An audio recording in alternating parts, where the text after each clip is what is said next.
Not nervous, but concerned that we're not going to be able to do the community justice. I mean, pretty much all the questions are from the community, so. Yeah, so we'll do everything we can and then some. Okay, 1 minute. Just remember, mute your mic when we go full screen with the review, so we don't accidentally talk over it for the VOD. Will do.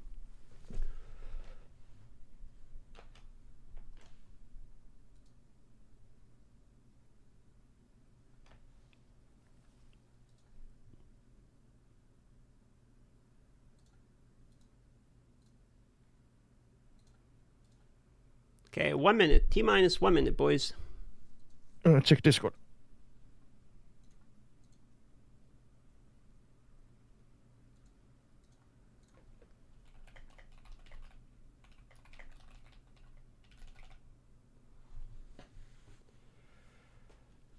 Okay. Oh, also, there will be, after the video release in 40 seconds, there's going to be like a 5-minute downtime while we get technical stuff set up. So it's going to be on like black screen, just so you guys know, for a few minutes. But that's like pretty normal. So just heads up for the people watching. Okay. 25 seconds, ladies and gentlemen.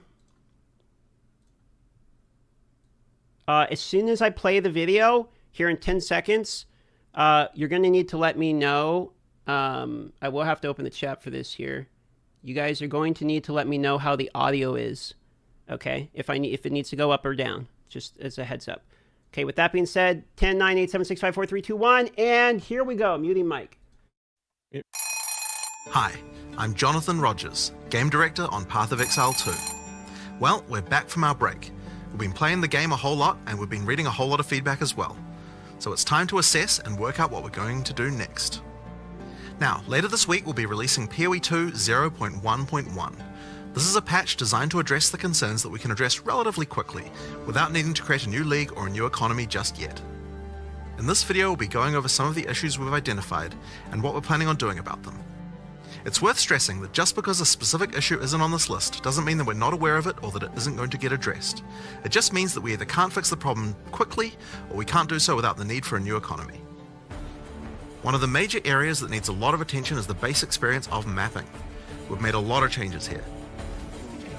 First, in-game maps have received a balance pass to the number of monsters, number of chests, number of magical rare monsters, number of essences, strongboxes, and precursor artifacts. You should generally find maps more rewarding than before. Maps generally specialize in one or more of these elements that they will be particularly rewarding in. Now, towers are a thing that's very important for players to run often, but we only had one of them. We wanted to add more variety here as soon as possible, so we've added 4 more tower maps. Alpine Ridge, Sinking Spire, Bluff, and Mesa. We've also redone the existing Lost Towers map to make playing there less boring. We're now also spawning more maps with bosses. The rate was intended to be 1 in 4 maps, but in reality the rate was much lower due to some maps being unable to spawn bosses. We've increased the rate to compensate for this issue so that we can get the actually intended rate. We're also adding a new type of tablet that allows you to add bosses to your maps with its own mod pool. Strongboxes also needed some love. They now spawn monsters faster, have a less annoying fog effect, and have also received changes to the timings and effects of the mods on them. Now, let's talk about visibility of effects. Many maps had too much clutter, preventing effects on the ground from rendering, causing you to be unable to see and dodge them. We've both changed the level of clutter on some maps, and changed some effects to make sure that they are always visible. In addition, elemental explosion effects have had visibility improved. Stick around for longer before they explode, and disappear without exploding if a rare monster dies. Volatile plants are also way easy to see before they explode. Now, we've also increased the zoom level on the Atlas, done a pass on various terrain collision issues in many maps. We've also improved the load times of opening the world map and Atlas panel. And we also now show the biome of a map on the hover for it. For other in-game content systems, we're focusing on getting all the rewards in line with what they should be. For Delirium, we recently fixed a bug which caused Delirium monsters to just not spawn after the starting part. And we've also buffed the rate of simulacrums dropping by 20%, to make it more in line with the rate of finding the Expedition and Ritual bosses. For Ritual, we've made Omens now appear in the Ritual Tribute window 60% more often. For Expedition, we've improved the rarity from the shops, but we'll be wanting to make some more substantial changes to the rewards for this league later on. Now, one of the major concerns that we're often seeing is that getting to play Pinnacle content just takes too long, and that when you do finally get there, you only get one attempt and don't get a chance to learn the boss. In order to address these concerns, we're making the following changes. First, we're making the Citadel spawn closer to the center of the Atlas, and we've also added an effect so you can see them in the fog of war from further away. This makes them much easier to find. To address the problem of only having one attempt, on the Arbiter of Ash you will now get up to 6 respawn attempts. Respawns can only be triggered by the person who put in the keys, and everyone in your party will be respawned at the same time. Leaving the map still forfeits your attempt, so you'll still need to fight the boss with the build you walked into the map with. Higher difficulties of the boss will lower the number of respawn attempts you get, but you should know the mechanics of the fight by then, right? Now, we'll also be adding respawns to other Pinnacle content as well over time. Another thing that players have noticed is that there are less keys from Faradin Citadels on the market, and thought that it was because the Citadel spawns less often. It turns out though that this is just because the boss kills players more often than the others. We've made a few changes to that boss to bring it in line with the other bosses. A lot of people have reported that many of our unique items are feeling underwhelming. Uniques are often designed to be build enabling at high levels, even if they're low level uniques. But we realise that we do need to make sure that more uniques feel powerful when you first get them at low levels too. In this patch we are buffing a lot of uniques.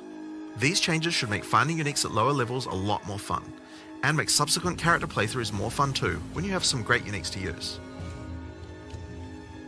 We're also changing a few other things to make finding rares better at higher levels too. First, we're changing mod weightings a bit to make sure that there are less bad mods. Another fix is making high tier items no longer cull the highest tier modifier of a given mod type. This bug caused bows and crossbows to not spawn with attack speed at tier 5 rarity, and rings to not spawn with life at tier 5 rarity. Another change we're making is to make it so that socketables such as runes can now be overwritten with another socketable. Now, as we continue to play, we still find many balance anomalies with specific monsters or bosses that can be nasty if you encounter them. This patch contains a pass adjusting a large number of those monsters and bosses. We'll save the full list for the patch notes, but there are a significant number of changes here that should address many cases where monsters or bosses felt too hard in certain circumstances. Here are a few examples to get a taste of what kind of changes you can expect. The Silverfist Commander roll now does a lot less damage. Plague Bearer's Detonate Dead can no longer be used from off-screen and has better telegraphing. Forsaken Miners throw less grenades, have improved visuals, and deal less damage. Here are a few Lost Men's Zealots can no longer meteor you from off-screen either. So there's many other changes just like those. One of the big issues for players on consoles is that the web-based item filter system is currently not working. This means that they can't use item filters like the PC users can. For 0.1.1, we'll be enabling the same system that POE1 has, which allows you to subscribe to item filters on the website. For now, this will be done on the POE1 website to allow us to get this feature out as fast as possible. Later on, we'll improve the user experience of this and put it on the Path of Exile 2 website.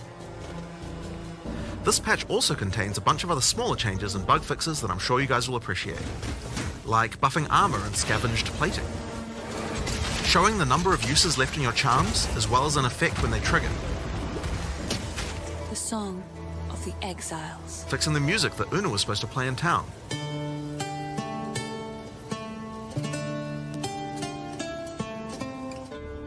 and plenty of other little fixes and improvements throughout the game.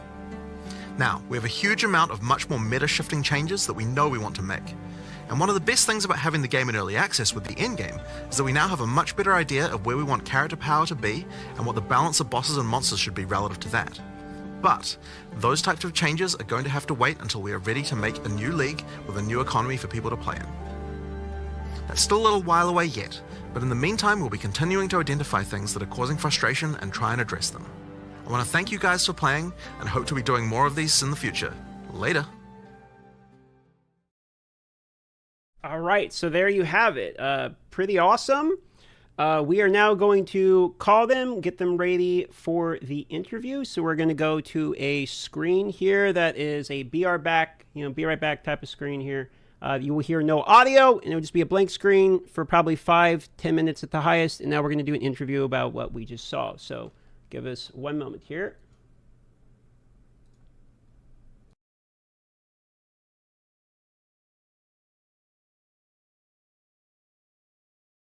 Sedmičky a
Of audio now.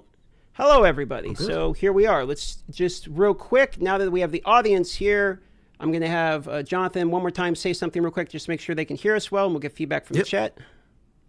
Hi, I'm Jonathan Rogers, Game Director on Path of Exile 2. Thanks, sir. Mark. Hi, I'm Mark. Hello, this is me speaking, and I didn't want to say the same thing he said. It's fine, you can. All right. And then lovely co-host Gazi here. Lovely co-host. Mic check. 1, 2, 3. 1, 2, 3. Excellent. So with that being said, Gazi, why don't you take it away with the intros? Hi, welcome to Tavern Talk episode. We still have no idea what episode we're on, and we're going to keep up with that trend. We have with us my lovely co-host, Darth Microtransaction, and the lovely two individuals that is basically the OGs at this point. We got Mark and Jonathan from Path of Exile 2 Grinding Gear Games. How are you guys doing? Oh, doing great. I mean, you know, like, it's really good to get back into things again. We had a good break, you know, like, and yeah, I don't know. It's just nice to be back and actually looking at the problems again, as much as, you know, it can be painful sometimes. But yeah, no, it's real good to get back into things. Yeah, disconnected for a little bit. Not too long, but just a little bit. And now back, which is awesome. But no, it was a long burn last year. So it was good to get a little bit of a break over that Christmas. But yeah. Lots to address, lots to change. Excited. And it seems Awesome it seems like with the break, you guys still managed to get a lot of changes in from the review video we saw. It's fairly substantial, so that's exciting. I mean, that is for the most part just stuff that we did, like, you know, last week and this week. The maps, the extra 4 maps, some of those did have some work that was done a little earlier, but for them, because we knew we needed more towers and we just didn't get them in. But pretty much all that stuff is just stuff that we're, you know, just doing, last week and this week. Like, we try to move, you know, fairly quickly when we can. But yeah, the thing now is, of course, going to be like, one issue we kind of realized we had is like, okay, how much do we concentrate on fixing problems people have right now, and how much do we concentrate on like the next big kind of content patch? And so that's like kind of the tricky thing we have to maneuver around at the moment. And I guess my feeling is so long as there's like big problems that are causing people to have like a bad experience, I kind of want to make sure that those get addressed as soon as possible, at least where we can, so that we're making sure that things are in as best a state. We like some kind of point of stability, so that we can concentrate on having the larger kind of like content patch after that. That's great to hear. So for this episode or this interview or whatever we're going to call it, we've done what we can to make sure that we let the community get their voices heard. So most of the questions we're going to go through is questions collected almost exclusively from the community. We have a couple light, for some reason, questions and some warrior questions from Darth, and we have some minion questions as expected from my side of things. But most of the questions will be taken from the actual community. So I'm just going to kick us off so don't waste anyone's time. And we're going to start with a question saying, which of the changes that has been showcased was the team most excited to be able to announce? Well, I guess that I'd say that like these changes, obviously, while the players are happy with them, we're not exactly excited about them per se, because these are just like fixes to things that are problems, right? So the stuff that we're excited about is the stuff we're not talking about, which is the content that's coming up in the in the larger one that'll have an economy reset and so on. So there's obviously a lot of stuff there, but for this stuff, it's just like really like, okay, what can we do to make sure that people are having a good time? That's kind of the main thing I would say. Yeah, which is exciting in its own to see how much more we can improve, how many people having a good time. So, So I mean, that's good, but yeah, really, it's like there's no one thing there where we're like, oh yeah, this is the amazing thing. It's like it's all just like, let's make the game not suck. That's kind of our main goal. So one of the changes for in-game maps is the changes to, you mentioned monsters, chests, rare monsters. What impact are you guys hoping that this change specifically is going to have in in-game mapping? Well, I want this. Well, there's a couple things. It is just a general, probably 30% more kind of monsters, items, etc. from inherent maps. You get the thing where now the inherent map is higher value, and thus proportionately the league is less impactful, say Breach, which is obviously in its own universe of craziness right now. But the idea is the base map is more rewarding, and thus adding the extra content is less necessary for, say, map sustain. The other thing is it will interact with different rolled maps differently. So we tried to do this better before early access began, but again, it should be now certain maps and certain mods that increase the chests, the rarity of chests, the rarity of monsters will have different benefits. So that's kind of cool that I want people to learn that over time and see what's beneficial, what multiplies better, and then you combine those things where you have this map's better for number of monsters, whereas this map's worse for number of monsters because they're multipliers. So like a really small map versus a really large map, actually before they were relatively consistent. Now that large map might have twice as many monsters as that small map, but it has the same density of monsters. So you don't just have big open empty spaces of nothing.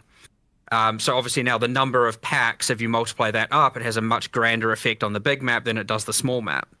But the small map is obviously easier to clear, faster to clear.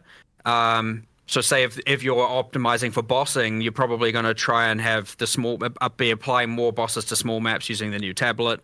Or if you're doing leagues that, more like Breach, you might want smaller maps that way because you're focusing on just farming breaches as opposed to, say, Delirium, or say Expedition favors that doesn't really care if the map is large or small. So having those different kind of axes is really interesting where you are thinking about that as you go. Now people have to learn that, and that's cool. I actually want people to learn that and kind of post all their details on like this map's really good and this map isn't, and we've accounted for layouts, how fast they are to clear, all of that stuff. So certain maps that were more tedious to clear now have pretty drastic advantages on at least one or two different axes. So they might have a higher number of minimum monsters, rare monsters, higher spawn rate of rare monsters, magic monsters, rare chests, who knows. And there was a lot of that balance that you couldn't really do until you actually had experience playing them, right? Because it's hard to tell when you're just in development and you're not on a real character, like, is this map actually fun or not, right? And the end game is we've got the least amount of testing, so it really did require, like, okay, some actual proper play and be like, okay, is this map, to really answer the question of is this map good or not? So now when we see that, then we can be like, okay, we need to make this change or that change in order to sort it out. So there's just been a lot of just like sanding off all the rough edges that in-game had by virtue of the fact that it just really wasn't as tested as what the campaign was.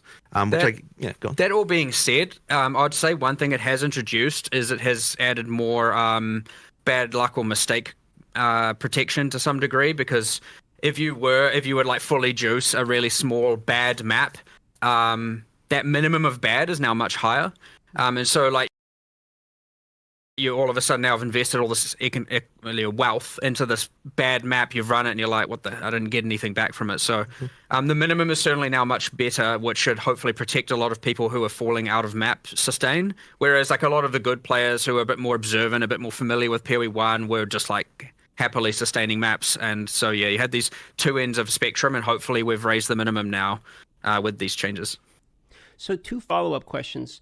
Since this was a question for later, but since we're talking about bad maps in particular, something you mentioned here, what is your guys' opinion on the current state of maps in the game? Not so much from a monster point of view, but of a layout of maps. So there are some maps people don't like as much. There are ones people really do like as much.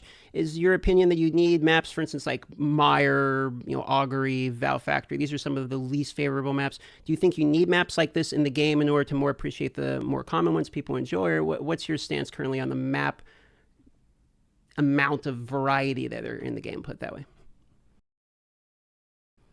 I guess ideally, like if so, I mean, there have been a few adjustments to things like that. Probably not, like we're not necessarily going to take every map people find annoying and change it like so that people don't in that way. But certainly there should be balance changes to make it so that they feel at least worthwhile, even if they do have some more annoying layout or something like that. So I mean, I assume you feel the same way about that. There's some standout things. Like obviously you shouldn't have the levers that you just can't dodge roll out of and you just die, or the levers are just spawning burning ground on them, right? Obviously this stuff is just objectively wrong and objectively bad, and that will be fixed. But a lot of that contributes to like, this is the worst map because you go pull a lever and die while doing so. And then there's the ones that yes are just like, inherently worse layouts, especially for certain builds. But then again, now using this other thing where it's like, actually, well, those maps may now spawn the most amount of rare monsters or the most magic monsters or just the most amount of monsters. You're going to have to go figure some of that stuff out. And some people might like that. People with less, screen clearing AoE-centric builds probably don't mind some indoor, more mazy maps if they're going to get the benefit or feel like they're getting the benefit from, more rare monsters. They've got, I don't know, more single target or a more concentrated DPS or whatever. They don't feel so bad now for running that as opposed to just running the, sand spit where you can just like nuke entire screens every 2 seconds. The bad case of this though is definitely the tower map, because it's like you mandatorily have to run that map, and so having that be not great is like not a good situation. So hopefully we've addressed that one. Like that was really urgent to address, because it's like because it's mandatory, right? You can't just skip it. So that one had to be sorted. Yeah, turns out it's maybe not a good thing where you have to approach a room full of monsters that you don't know what they are and they're super dangerous and you can't see them, and it's a narrow bottleneck and you have to run in and just die. But even so, like obviously the variety helps with that, but also the new version of that map is now based on the top floor tile set, which has like got more variety and like it's easier to deal with. So that should improve a lot of that. Bit of visibility. Yeah, exactly. So it more helps open, less tight bottlenecks. They're still relatively narrow here and there, but much better to clear. Mm-hmm. So one more follow-up here, and I'll pass it off to Ghazi. In the reveal, you mentioned that the boss maps, for instance, were supposed to be more common than they actually were. And so this comes to a very common question about Waystone Sustain. So what was your opinion on the state that previously was with Waystone Sustain, as well as do you believe this impact of additional bosses are obviously going to impact Waystone Sustain, so you think this is going to help alleviate some of the feedback we've seen related to there? That one's pretty interesting because, and this is probably going to be a controversial thing to say, but like we don't know that there necessarily is a problem with Waystone Sustain as such. So that means we have to look into, if people say that there is, then that means we have to understand why that is, because I don't think that's the experience that like we're having as we're playing ourselves. And like, so there's always this thing where it's like we want to hear what the players say, but then we always want to confirm with our own experience that like when we do what they're doing that we're getting the same experience before we can kind of make a good decision about what a change would be.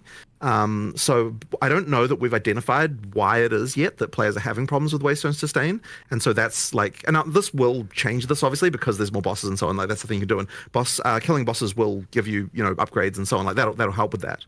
But I guess I sort of like I feel like we need to understand that problem more before we can really work out what exactly needs to happen with it.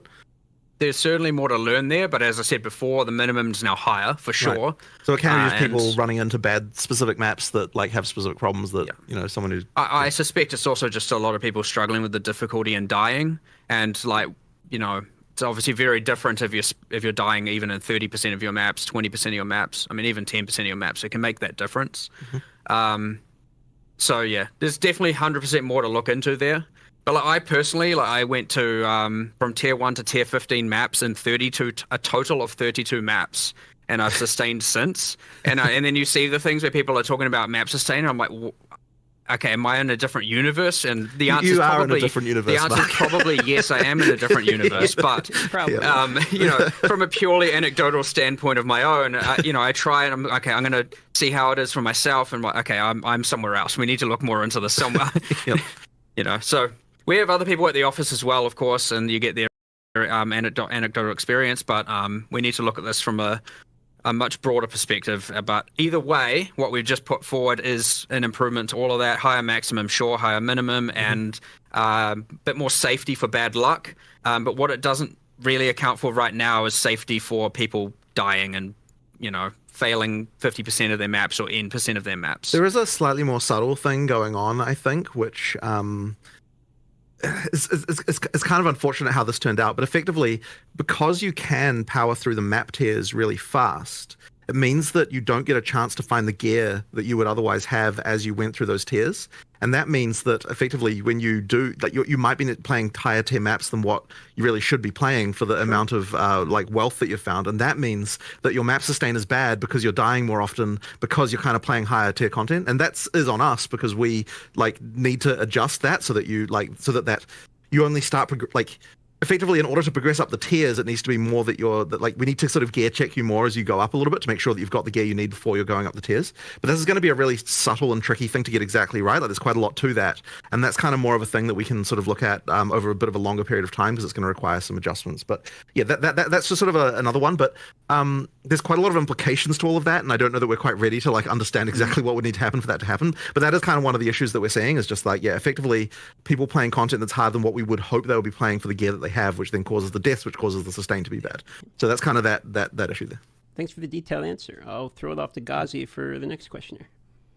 Yeah, next in line, we're actually going to circle back to what you mentioned, Mark, regarding Expedition, not caring about the layout and whatnot, but you also mentioned, I believe it was in the video, right? You mentioned more substantial changes to Expedition coming later. So the question is, do you have any particular examples of these things you're hoping to accomplish with this mechanic? Yeah, I can't really say what it is, but what I can say is it is intended that every league, sort of, I'd say without promising it, because we're allowed to make exceptions. It is kind of intended that every league provides some sort of access of character or crafting power that is abnormal. And so, different that you can't get anywhere different. else. Mostly character power here. So aside from the unique items, obviously they can or sometimes don't provide character power that can be attained elsewhere. This is more about something else that's, similar to, say, the instilling your amulet with a notable. It's something that only that provides. It gives you more power than you would have had if you had never done it. And so ideally, every league would kind of do something like that, or provide a crafting avenue that would then give you something like that, or give you more power in general. But yeah, we just kind of have the vendor mechanic where you can do some crafts, and none of those crafts are abnormal. They're not adding extra benefits or mods or anything outside of that. So yeah, we have intention to add something to that, and probably to a lot more of them over time. And as you get new ones that each obviously have this thing in mind, where we're trying to say, how can we make characters feel a little bit more powerful by engaging in that content? But yeah, Expedition just didn't quite get it when we ported it over. We discussed heaps of things, like we could add some more ROG crafts, so to speak, now that, even though it's now 3 out of 4 of them crafts. It definitely needs something else, for sure. It just needs something cool, something better, and something not rushed. Which is we were in a position where we were going to rush something, and it's like, hold on, let's not do that. Let's get it right and do it a bit later. Fair. I like that take. Another question we have is regarding the Arbiter of Ash now having 6 resurrection or revive attempts, right? Mm-hmm. And other attempts to, or adding other attempts to other pinnacles over time. I guess the question comes down to why wait with adding extra attempts? Ultimately, the reason is just time. So it might even be that in the patch that we do deliver, that some of those other ones are already done. It's just that because the video had to be made last week, and like we were like, are we gonna we knew we would get time to sort out the Arbiter, and we were like, we don't know if we're gonna get time to do the others, so we'll just like promise that one, and then if the others come, then that's just a bonus. But yeah, effectively, there's like a little bit of trickiness around each one to like just work out all the states of everything. Like, I mean, if you're looking at like just as a random example, and this isn't obviously that big of a deal, but it's just, someone has to do it, is like for the breach one, for example, we have to decide like, okay, so we can't really let you have the economy, like you can't reset the whole map because then you'd get the drops from the breach a second time. So then it's like, okay, we have to make sure we put a checkpoint in the thing, and that means we have to like do someone has to go write some code to like make the breach thing work correctly for checkpoints, and it's just like random stuff like that, just little details that just mean that like it'll take a little bit longer to do those other ones. But I mean, we're not talking a really long time, right? We're just like someone will get to it in the next couple of weeks. It's just I'd say King in the Mist. King in the Mist will almost certainly be done because it's an isolated boss fight in a room with nothing else going on.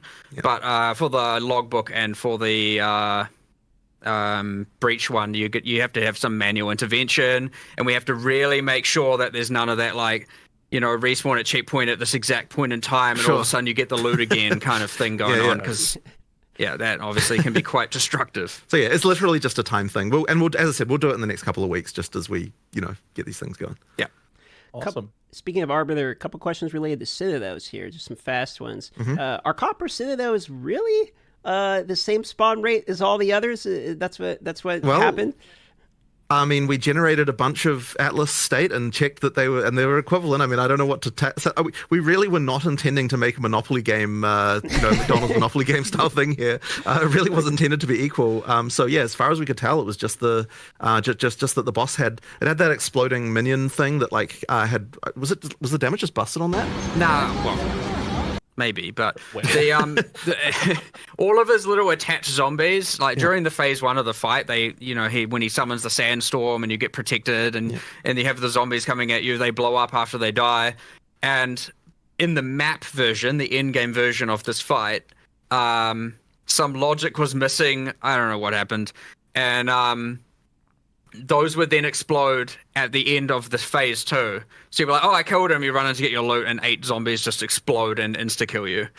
And so what you found is a whole bunch of people were just straight up like succeeding at the fight and then just dying straight afterwards. So that accounted for some portion of it. And then he was just harder. Certainly the death rate, even excluding the one-shotting zombies, was just much, much higher than the other two. But yeah, we have now a cheat that generates or simulates generating like, I think it's 1 billion different blocks and calculates how many of every map spawned and everything like that, just to test this specific Citadel case. And everything we could find generates exactly the correct amount of the 3 things. So speaking the of 3 Citadels. Speaking of spawning Citadels, did you guys happen to catch any of the conspiracy theories related to, corpses pointing in directions, etc.? It was so ridiculous. Whatever. People come up with crazy things. I don't know. All right. I can tell you. I see. The thing is, I'm tempted to actually do something weird like that now, just to just to bait the conspiracies. But no, there was nothing weird going on. It's just RNG. Like you have to. I did catch it's in the just video. RNG. That's all it is. It said closer to the centers, so there is something to being farther away from your spawn point. So, but basically, all that is literally just that there. Where you start, there's just a radius you have to get to before they start spawning. But after that point, it's just they just spawn the same rate. RNG. And we just moved it closer just because since you can't really tell like where the that's like not obvious, right? And the main thing we want to do there is just not have a Citadel spawn like right next to where you start, because that'd be ridiculous. Effectively we just shrunk that down a bit because it was a little bit large. And then the other thing as well is that now that you can see them in the fog, it actually makes them so much easier to find. We actually intended, we were like, oh yeah, we're going to totally buff the number of these that there are. But after we made the change to seeing them in the fog, it was immediately like, oh shit, there's actually tons of these everywhere. We just weren't seeing them before. Seeing them makes a big difference. Okay, so moving on, off the topic of Arbiter instead of those here. It mentioned in the video less bad mods on mobs. Can we get some more detail? Sorry, it wasn't mobs. I think because it was in the item section, and maybe you misheard that slightly, but the bad mods thing was talking about items. So effectively, there's some stuff going on here. So effectively what we did, because a lot of people were talking about issues with higher tier rares as you get to harder content, And effectively, when we sort of looked into this, we sort of worked out like there were some anomalies around like what happens when mods get cut out on the lower levels, just based on kind of like somewhat random things about like how many top tier mods there are of certain types and things like that. So what we've done is it's not like huge changes, but we've kind of effectively done things like I think accuracy went down a little bit, and there was like I can't remember the other changes. Accuracy went down, life on kill, mana on kill on weapons at least, and then attributes on hybrid gear. Yeah, that's right. Yeah, the hybrid gear attributes, and then there was also the bug where effectively high tier rares weren't getting the ability to generate top T1 mods of certain types, which I don't think was actually necessarily as big of a deal as what people might have assumed, but because it wouldn't have affected that many items, but we have fixed it. So, for example, it was just impossible on a T5 bow to ever get attack speed. Once it was a certain item level. Once it was a certain item level. So yeah, but you couldn't even get T5 realistically except from high level stuff, right? You still could occasionally, but whatever. The point is like there was a few things like that were going on, and we effectively just adjusted that stuff, and it should result in generally better rares when you're talking about like high end, like high tier stuff. So we'll just sort of see how that works out. The adjustments are not like mega, but they are there, and they should sort of improve things, I think, a little bit. And just for clarity's sake, for the viewers, when you say top tier, like tier 1, you actually mean like tier 12 or whatever the top tier is, right? Because tier 1 technically is the worst tier. Sorry, yeah, it's so annoying that we have like tiers going in reverse direction in different contexts. Like, but yes, what I mean is whatever the top tier of that mod is. In some cases, it was getting cut out. In fact, I worry that even in the article that we're going to say that's actually incorrect. So I just need to fix that, because I think in the article that we posted, it says T1 item affixes, which is actually backwards. So I need to go and fix that after we've done this. We also need to make this consistent everywhere and sort this tiered situation out. Yeah, I do have a follow up on that. Yeah, it is sometimes very frustrating dropping something that has a high tier, but I don't know if that is the highest tier. Would it be possible? Like, is there something you guys are considering adding? I think we are adding a thing that displays on the mod if it is the best tier relatively soon. But again, we need to also just figure out a little bit more around this, because we've got this whole T1 versus T random number. The reason why there is resistance to having T1 mean the top one is because then if we add another one later, it changes what all the tiers are, and there was sort of some discomfort around that. But then maybe it's still better to just do that anyway. I don't know. That was the original thinking behind that, but whatever. It might be less confusing if T1 meant. No, because the other thing as well is that map tiers are like the T1 is the bottom one again, and you certainly wouldn't want to reverse that. That would be weird. So yeah, I don't know. Like probably. Enough. Yeah, whatever. This is just a random small topic, but just one of those things. Understood. Yeah. Speaking of items and quality, one of the most requested additions, item filters, coming to console. So I'm sure many people are very excited about that. Speaking of the topic of consoles, can we expect more quality of life things coming to console? For instance, I very commonly see asked for things like text UI size, etc. Do you have any plans related to quality of life improvements for console? Yeah, I mean, we certainly need to do more there. I mean, I don't have any specific things to announce there, but effectively we need to make sure that that experience is good. And one thing that I know, this isn't actually technically a console thing, but another thing that we will be doing for people who use controller soon is like the ability to fast swap between controller and the PC UI just by like immediately in game, because that's something I believe there was even an implementation of that. It was just a little bit too dodgy to release on early access start.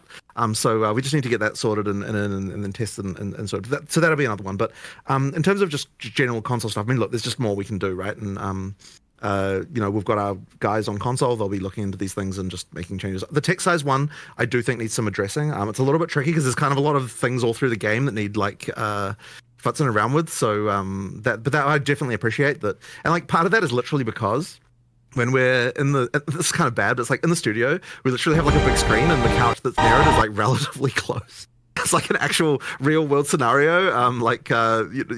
People often sit a bit further away, and we probably should have been thinking about that. Yeah. Things like that just need some addressing for sure. Fair enough. All right. Putting aside bugs and tuning that is expected for early access state, what's a question that I was asking about? What are the players' feedback that surprised you guys the most? Well, I know you were saying. I mean, I guess from my perspective, it's like we had a lot of worries about things being broken. We just didn't know what those things were going to be. But then you were saying before that just the level of brokenness did surprise you as far as like some character builds and stuff, right? Yeah, like I had my whole like, okay, obviously people are going to find broken builds, but like we escaped millions into tens of millions, and then we escaped tens of millions into hundreds of millions in measuring in DPS, and then we escaped DPS into comets per second, and then like you got to this point where it's like, okay, we're just off the reservation here in terms of just, you know, when you one week in and someone's like, here's my 450 million DPS build that hits the pinnacle boss for 141 million damage and one shots in the 3-player party, and I'm like, well, where are we? Like, what happened? The thing that I found a little bit sad, and I guess we should have just expected this, is that like I sort of expected that the first few times people were playing the pinnacle boss, that would kind of be a normal fight. But in reality, the first few times people played the pinnacle boss was just completely like a disaster because like they just had some build that was because to get to the pinnacle boss the fastest, you also had to have like a ridiculously broken thing going on, and so you just ended up with just like like you don't even get to see the mechanics, and it was just like that was a bit sad to me. Well, hopefully with more lives, people will actually be giving it a shot instead of just selling it off to those people who do one shot it. But we'll see how that goes. But the tricky thing about this has just been that, like, okay, so we do generally want to not do mid-league nerfs, and there was a period there before Christmas where we were making some changes, but we weren't even considering those to be mid-league nerfs because they still left things in a state that was still like very, very good. Like from our perspective, and like maybe the players would disagree with this, it was kind of like when we nerfed something there, we were still leaving it in a state where it's still some of the best shit ever. And so from our perspective, we were like, well, there'd be no reason to have to re-roll your character after this change because like it's still crazy. So we didn't even really consider those to be mid-league nerfs in the same way. But then, obviously, there's going to have to be some changes because, like, you know, there are just certain things that are just completely ridiculous. But one thing we've got now, and I kind of mentioned it in the video, is that, like, we actually have an understanding now of, like, what a character should look like. And so ideally, when we do our first, like, true balance patch, we should be at the point where we can be like, okay, here's like these like 10 things that need to come down, but then there's also like these other 50 things that need to come up to get to that point, right? So like ideally it there should be a little bit of leveling there that occurs, but we really don't want to do that kind of patch without doing an economy reset because we actually need like to see what really happens when you get a new economy and all that sort of stuff. So, and when I say an economy reset, of course, what I mean is a new league. Like you'll still have the old characters if you want to play them, but all the stuff we're going to be looking at will be on the new economy that, you know, in terms of like how it evolves that way. So, yeah, that's going to be a tricky one. It'll take us a little bit longer. But that is also what we're working on in the background as well, is just like getting all of this stuff to where it needs to be. So am I hearing that there's no nerfs coming in this patch then? Is that sort of what I'm taking from this? I mean, there might be a few that relate to things that are just completely screwed, but I don't, I mean, it is not our intention to do a big nerf patch here. Like, that is not our goal. Our goal with this is, like, fix things that are annoying people and, like, make the game more playable, whereas the goal of, like, the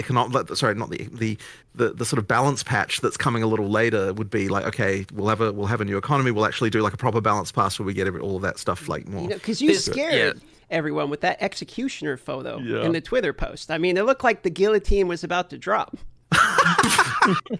Okay, yeah, people look into things I think a little bit too much. Okay, there's kind of three kinds of nerfs going on. Not on this patch. Just hold on. That was. I do want to follow up though with the comment on the balance patch coming later, and you want to combine that with a economy reset. So is that you saying that there will be economy resets during early access on a regular basis? Yeah, so there won't be. They'll be in a new league, so you still get to keep your old characters. But effectively, yeah, absolutely during early access there'll be new. Leagues. What I don't want to say is like whether or not the league so when I use the word league, people sort of assume that means there's like a league mechanic that comes along with it, and we might do that or we might not. We kind of need to work out what's going on there, but it'll be a new league in the sense that it's a new economy that people can play through, and we'll be introducing significant stuff that would want people to make people replay as well, as doing all the balance stuff and all that sort of stuff. But effectively, we need to do that because if you can't really just make changes to balance like significant ones without screwing people's characters over, obviously. So you need to have some kind of thing like that in order to be able to do that. Just going back quickly, we have a kind of few classifications of things we do address when it does impact balance, and we are trying to be ultra conservative, but if it is bricking instances, as in it is just absolutely tanking instances, affecting the performance and thus affecting the performance for other users, we almost always have to address it. You can't just let that be.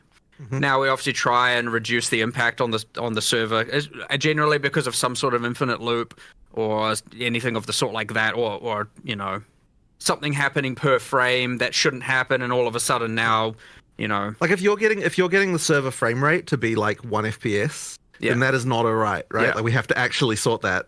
So that is something that we will do a mid-league nerf to address, but ideally in such a way where it still leaves the build perfectly viable. Yeah. It's just that it's no longer completely destroying what's going on. The other things where it does nerf and has an impact is, of course, when there is simply something clearly not working intended. So, like an example of that, which I won't try and pronounce, but the shield that increases effect of your socketed runes and soul cores, and that was just obviously applying to all of them, not the one socketed in itself. That is obviously a nerf. It was never meant to work that way. I don't think that really surprises anyone when that gets changed. It's very clearly not working as intended. So those two we're generally just going to pull the trigger on almost always. Right. We're still thinking like, okay, especially in the performance case, that's like blatantly, our fault, and there is economy there, and then obviously there are people who are going to lose their character builds because of it. Maybe, hopefully not. We try and obviously bring down the frequency or the infinite loop element or the per frame while also buffing the damage, and then we make a note of it or like reassess this later when there's a new economy, and we'll come back and reassess that. But often protecting the instances, protecting the server performance for other users, and obviously fixing bugs are something we're going to do, and so that can have an impact. But just like at this point, preferably for all the other main nerfs where you're just blatantly nerfing someone's build or nerfing a build, we're trying to currently push that towards the economy/league reset kind of point. Yeah. All right. It's a very extensive answer. I appreciate that. That's one of the things that makes this very fun for us to do. We ask a question, then we just lean back and let you guys do your thing. I love it. We are going to circle back to what you mentioned as well earlier, Mark. You said coming back to reassess a decision that's been made. And the topic we're going to open up is the two-step verification, security for accounts with certain things that's happened recently. So the real question that we come down to with everything that's going down is, I guess the first one is, was there a data breach at GGG? All right. And following that up with, are you going to reassess the decision of two-step verification? All right. So this is unfortunately really sucks, and I was really hoping we'd get a post about this before we did this interview, but unfortunately we haven't quite finished assessing yet. So there has been a situation where someone got access to an admin account on our website, and we now understand how that happened. And we also understand, we don't fully understand the scope of everything that occurred here, but we're sort of in the process of like looking at logs and so on. And there was a few really shitty things that occurred here that I'm very unhappy about. So the first one, just to say this, is that the thing that happened here was actually kind of the same thing that happened a while ago when through a Steam, effectively a Steam account was compromised through Steam support. So effectively what happened is one of our administrator accounts had a Steam account associated with it. And this was a Steam account that the person who had it attached didn't really kind of know. I mean, obviously they could have checked, but like they didn't really consider the fact that this was like this old Steam account that they don't even use anymore was attached to their admin account. And so effectively what happened was that got compromised through Steam support. So I don't know like all the details exactly what happens there, but effectively what happens is that like they are able to somehow provide like details that they managed to find on someone, like the last 4 digits of their credit card information or whatever, through that they get through some other kind of means, and then they provide enough information to Steam support where they're able to get Steam to change the credentials on the account, which happened without us noticing, because once again this was an account that this person doesn't log into, so there was no they didn't realize that this has occurred. And then another thing. This was compounded by the fact, and this one was really, really crap, that whenever a customer support person makes a change to an account, they there's like an audit log, right, of like all the actions, like the events that they've done. And this effectively means that like when we investigate like, hey, what's happening with this account that got compromised, like we obviously look at the events and see like, hey, was there anything, like what happened here, right? Did someone change a password? Was something going on with that? And there was actually a bug where the event for setting a new password on an account was incorrectly in the back end labeled as a note rather than like an audit event. And what that meant was that so notes are things that like customer service can add to people's accounts and they can edit them and delete them. And so the password change thing being a note could be deleted by a customer service person accidentally rather than being rather than being permanently there in a way that no one could change. And so that effectively meant that what was happening is the person who managed to get an account, they were compromising the accounts by setting a random password, then deleting the node afterwards to say that that had happened. And so when we would look at accounts, we just wouldn't see this. And so it was like really not obvious to us that what was going on there. So I don't have like full information yet about exactly the extent of everything that happened, but what I can tell you is that 66 notes were deleted. So that would imply that 66 accounts were compromised. Now, it does extend slightly back further than what our log history is. So I think there's like, so we only keep logs for 30 days. And that's like a whole, privacy rules around that stuff means that that's your log retention. Now, there were 5 days before that where the account was compromised, but this is all pre-launch of POE2. So effectively, there were the 5 days back in November when we don't have logs for, and then after that point, there were 66 accounts that were that had notes deleted. Now, the reason why I am using that phraseology here is because the things were deleted from the frickin' event stream, like we literally don't know what happened here. Like the only thing I've got to go by is the web server logs, which don't actually record like, all the data that's sent in a web request. It's just like the address of the page they went to, right? So effectively we can see like basic information, but because the thing itself that they were doing involved deleting the frickin' records of the fact that they were doing it, meant that like, yes, it's unfortunately very difficult for us to track down full information about this. Now, we are going to be posting a post with like all the information that we can possibly gather that we're sort of still gathering. And we were obviously initially very afraid that there'd been some kind of larger data breach here where like they would somehow had access to our servers or something like that was going on. Like because we had no idea initially, right? So we're kind of like, oh shit, what the hell's going on here?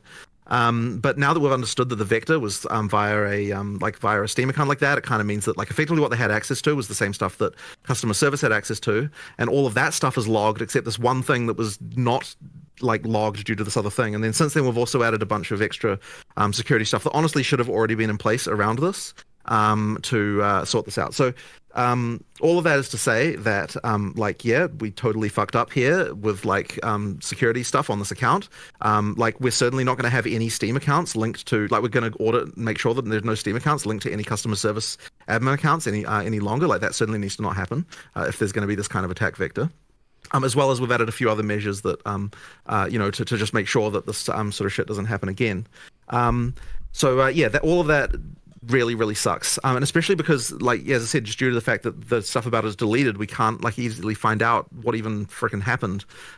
So there's going to be more investigation and working out what's happening here. But, that seems to be what occurred.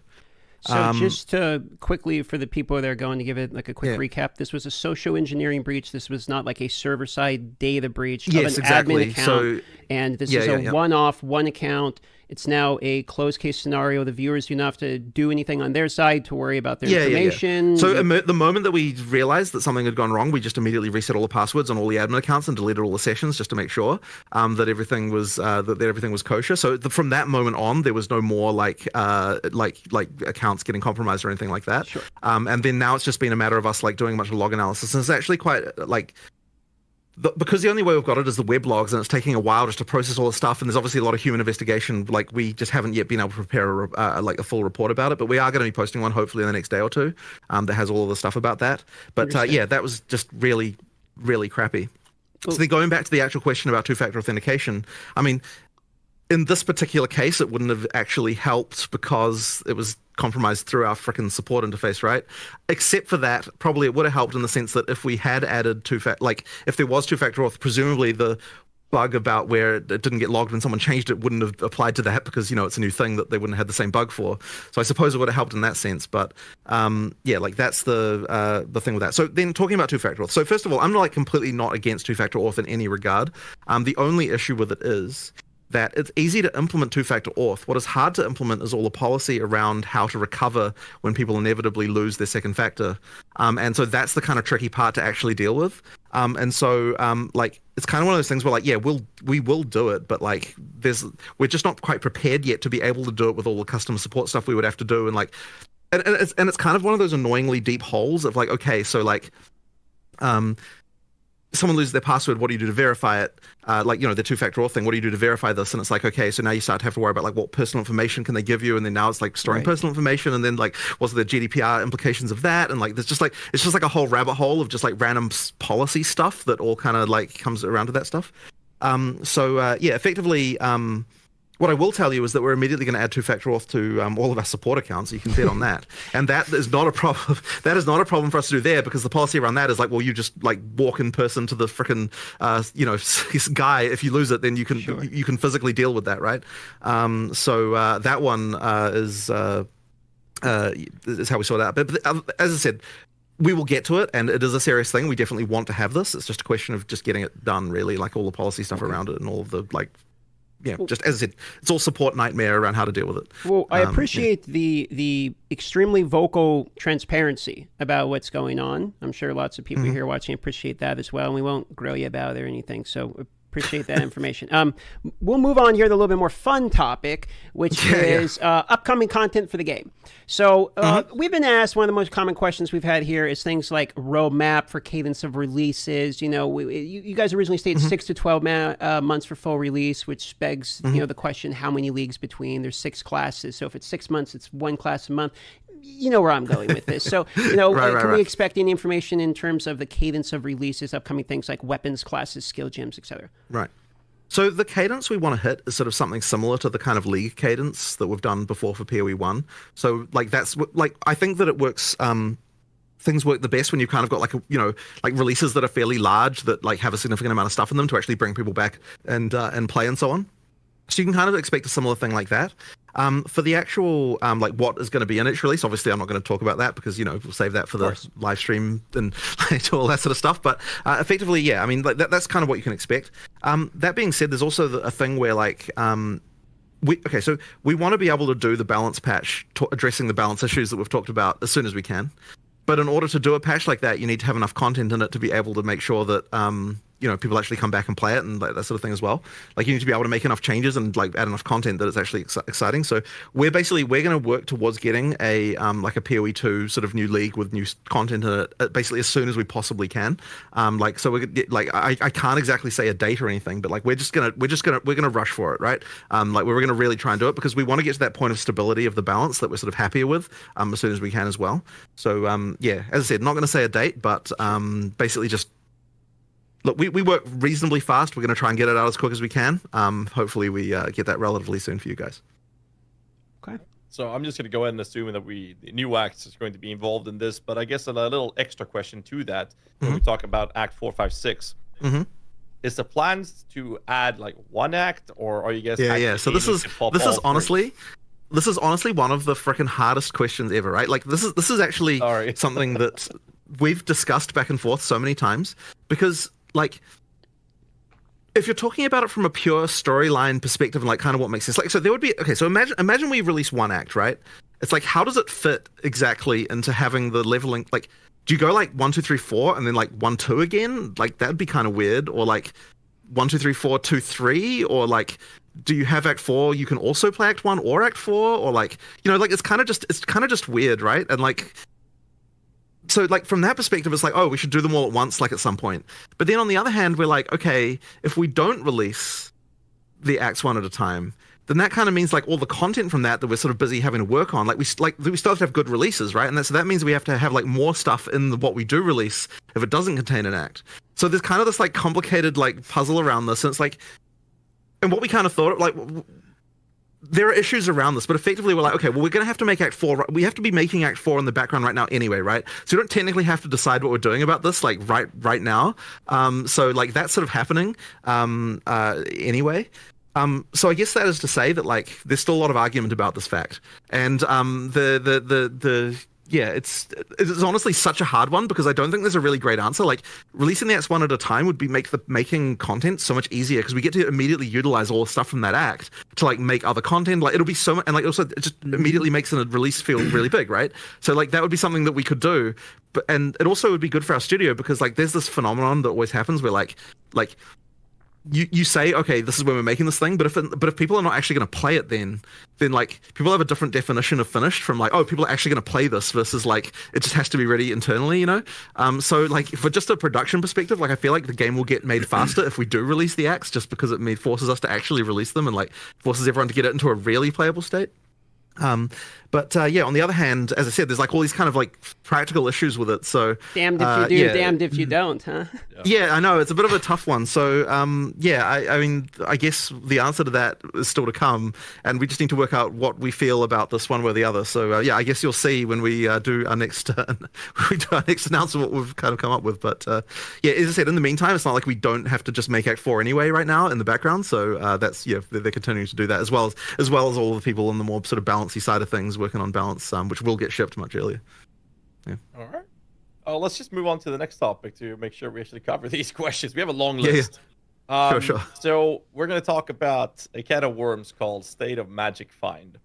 Now, the perception has been one thing. And I mean, shout out to Slippery Jim for the absolute insanity that he goes through, which is kind of showing that it's fine. So what do you guys think about Magic Find in its current state? This is a very tricky question. Now, what I will say to start with is that like the way the Magic Find formula works in POE2 is literally identical to how it was in POE1 as far as diminishing returns and everything is concerned. The difference is just down to what Rarity is giving you as opposed to what it was giving you in POE1. Our argument for why Magic Find should be fine in POE2 is effectively like, we're not doing what happened in POE1 where you got like all these quantity mods and all that sort of stuff like that.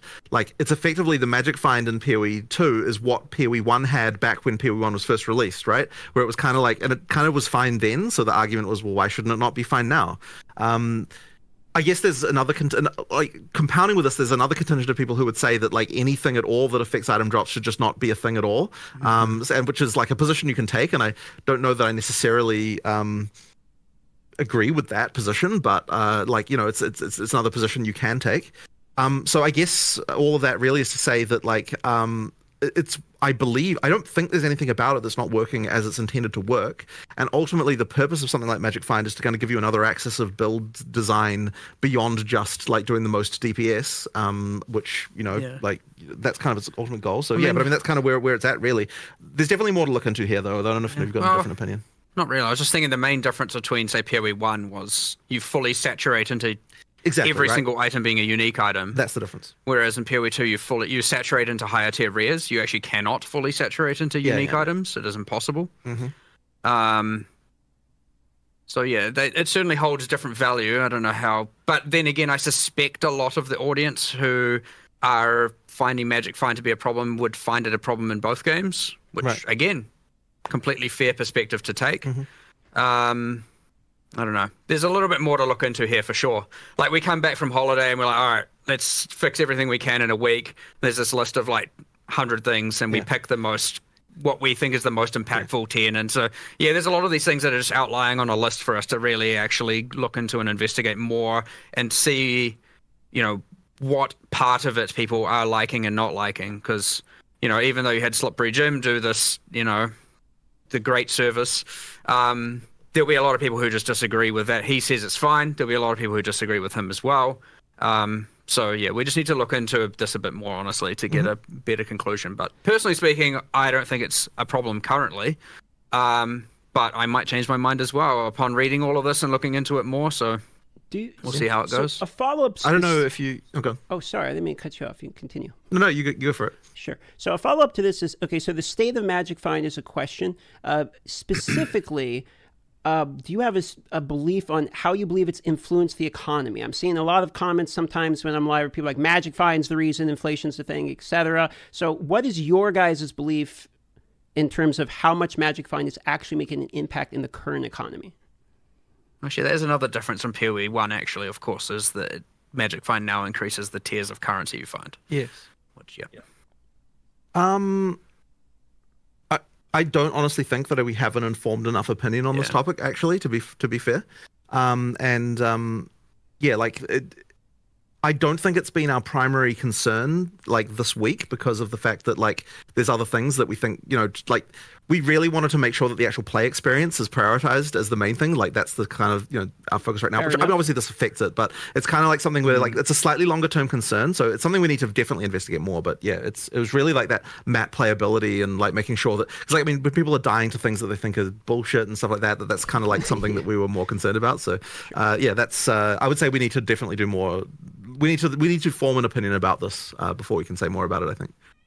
How about I phrase a question like this then? In POE1, item quantity was removed, which affected currency. In POE2, you now bake that into Yeah, I see what you mean. Yep, that's a very good point. What is the reasoning for reintroducing quantity that you made a decision to remove in POE1? I don't think that we looked at that as reintroducing quantity, but you are correct that it does increase the quantity. Well, okay, it's not that it increases the quantity of currency; it increases the type, the tier of the currency you get, which you would look at that as quantity because like you don't care about like whatever transmutes are dropping. You only care about the higher ones, and so as far as you're concerned, that is quantity. So I would say we just didn't really look at that as quantity, but you're not wrong about that, right? That is true. Well, yeah, it's certainly going to be a problem if it is perceived as that having enough rarity is the only way to thus have enough currency to say roll your maps effectively and also have enough to spend on gear and whatnot. Like that's certainly a problem. In which case some adjustments probably likely do need to be made. But again, we're just speculating now. We need to look into this a heck of a lot more in order to get an actual informed decision there. That's fair. I do have one last follow-up on it, and it's a discussion we had 4 or 5 years ago with Chris Wilson, and the topic was actually about currency drop as well. And the comment was that the numbers were fine on GGG's side. The numbers looks fine. It is accurate. You are dropping more currency than ever. But the numbers didn't matter when the perception in the community is the direct opposite. So how do you think about tackling that specific conversation when the perception is completely opposite to what's seemingly the reality of things, right? So are you saying that the community perception is that currency doesn't drop enough? It's the perception is that rarity is a mandatory stat. Oh, sure. No, well, absolutely, right? Like, look, if the community feels that way, we should absolutely look into it and do more about it, right? Like, but bear in mind that, yeah, I sort of often say, like when the community has a problem, this is an invitation for us to understand the problem and then for us to address it in the way we want to address it. And that way isn't necessarily exactly what the community is saying, but it's just effectively like, I do want to keep doing things until the community is no longer unhappy about it. But that may not necessarily look exactly like in the form that they're expecting, if you know what I mean. So yeah, we have to look more into this. That's absolutely the case, right? And we can tell that because of the fact that people are unhappy. So yeah, we will look into more into it. So speaking of unhappy, we're going to get into state of melee / maces is the next portion of the questions here. So let's talk about warrior and maces. What are your guys' feelings currently on the state of maces? How do you want mace skills in particular to function in Path of Exile 2? Obviously, they're very long cast times. Movement of mobs can be very quick. You can get stunned, interrupted. On the tree as well, there's many nodes that literally reduce like attack speed in order to gain other things. So more or less, warriors in a position where a lot of the people feel like it's clunky, too slow for the current in-game play loop, or warrior feels like maybe the first class designed when the vision of POE2 was fairly slow. So what is your guys' response as to the state of mace skills, and where would you like to take it? Well, a first question I would have for you is, do you think it's a problem during campaign or only in in-game? I would say it is more specifically a problem in an exponential ramping as you continue the game until you hit a point where there's pinnacle bosses, and then you can kind of one-shot pinnacle bosses with some of the setups currently. So there's a mid portion of the middle to later in-game in which it feels like a problem, specifically because you have things like volatiles that actually track you, and if you stay in position, you're heavily punished. So it seems counterintuitive to the design of some of the mobs. I do think that there is a problem in game here. I'm not exactly sure what we need to do about it yet, though.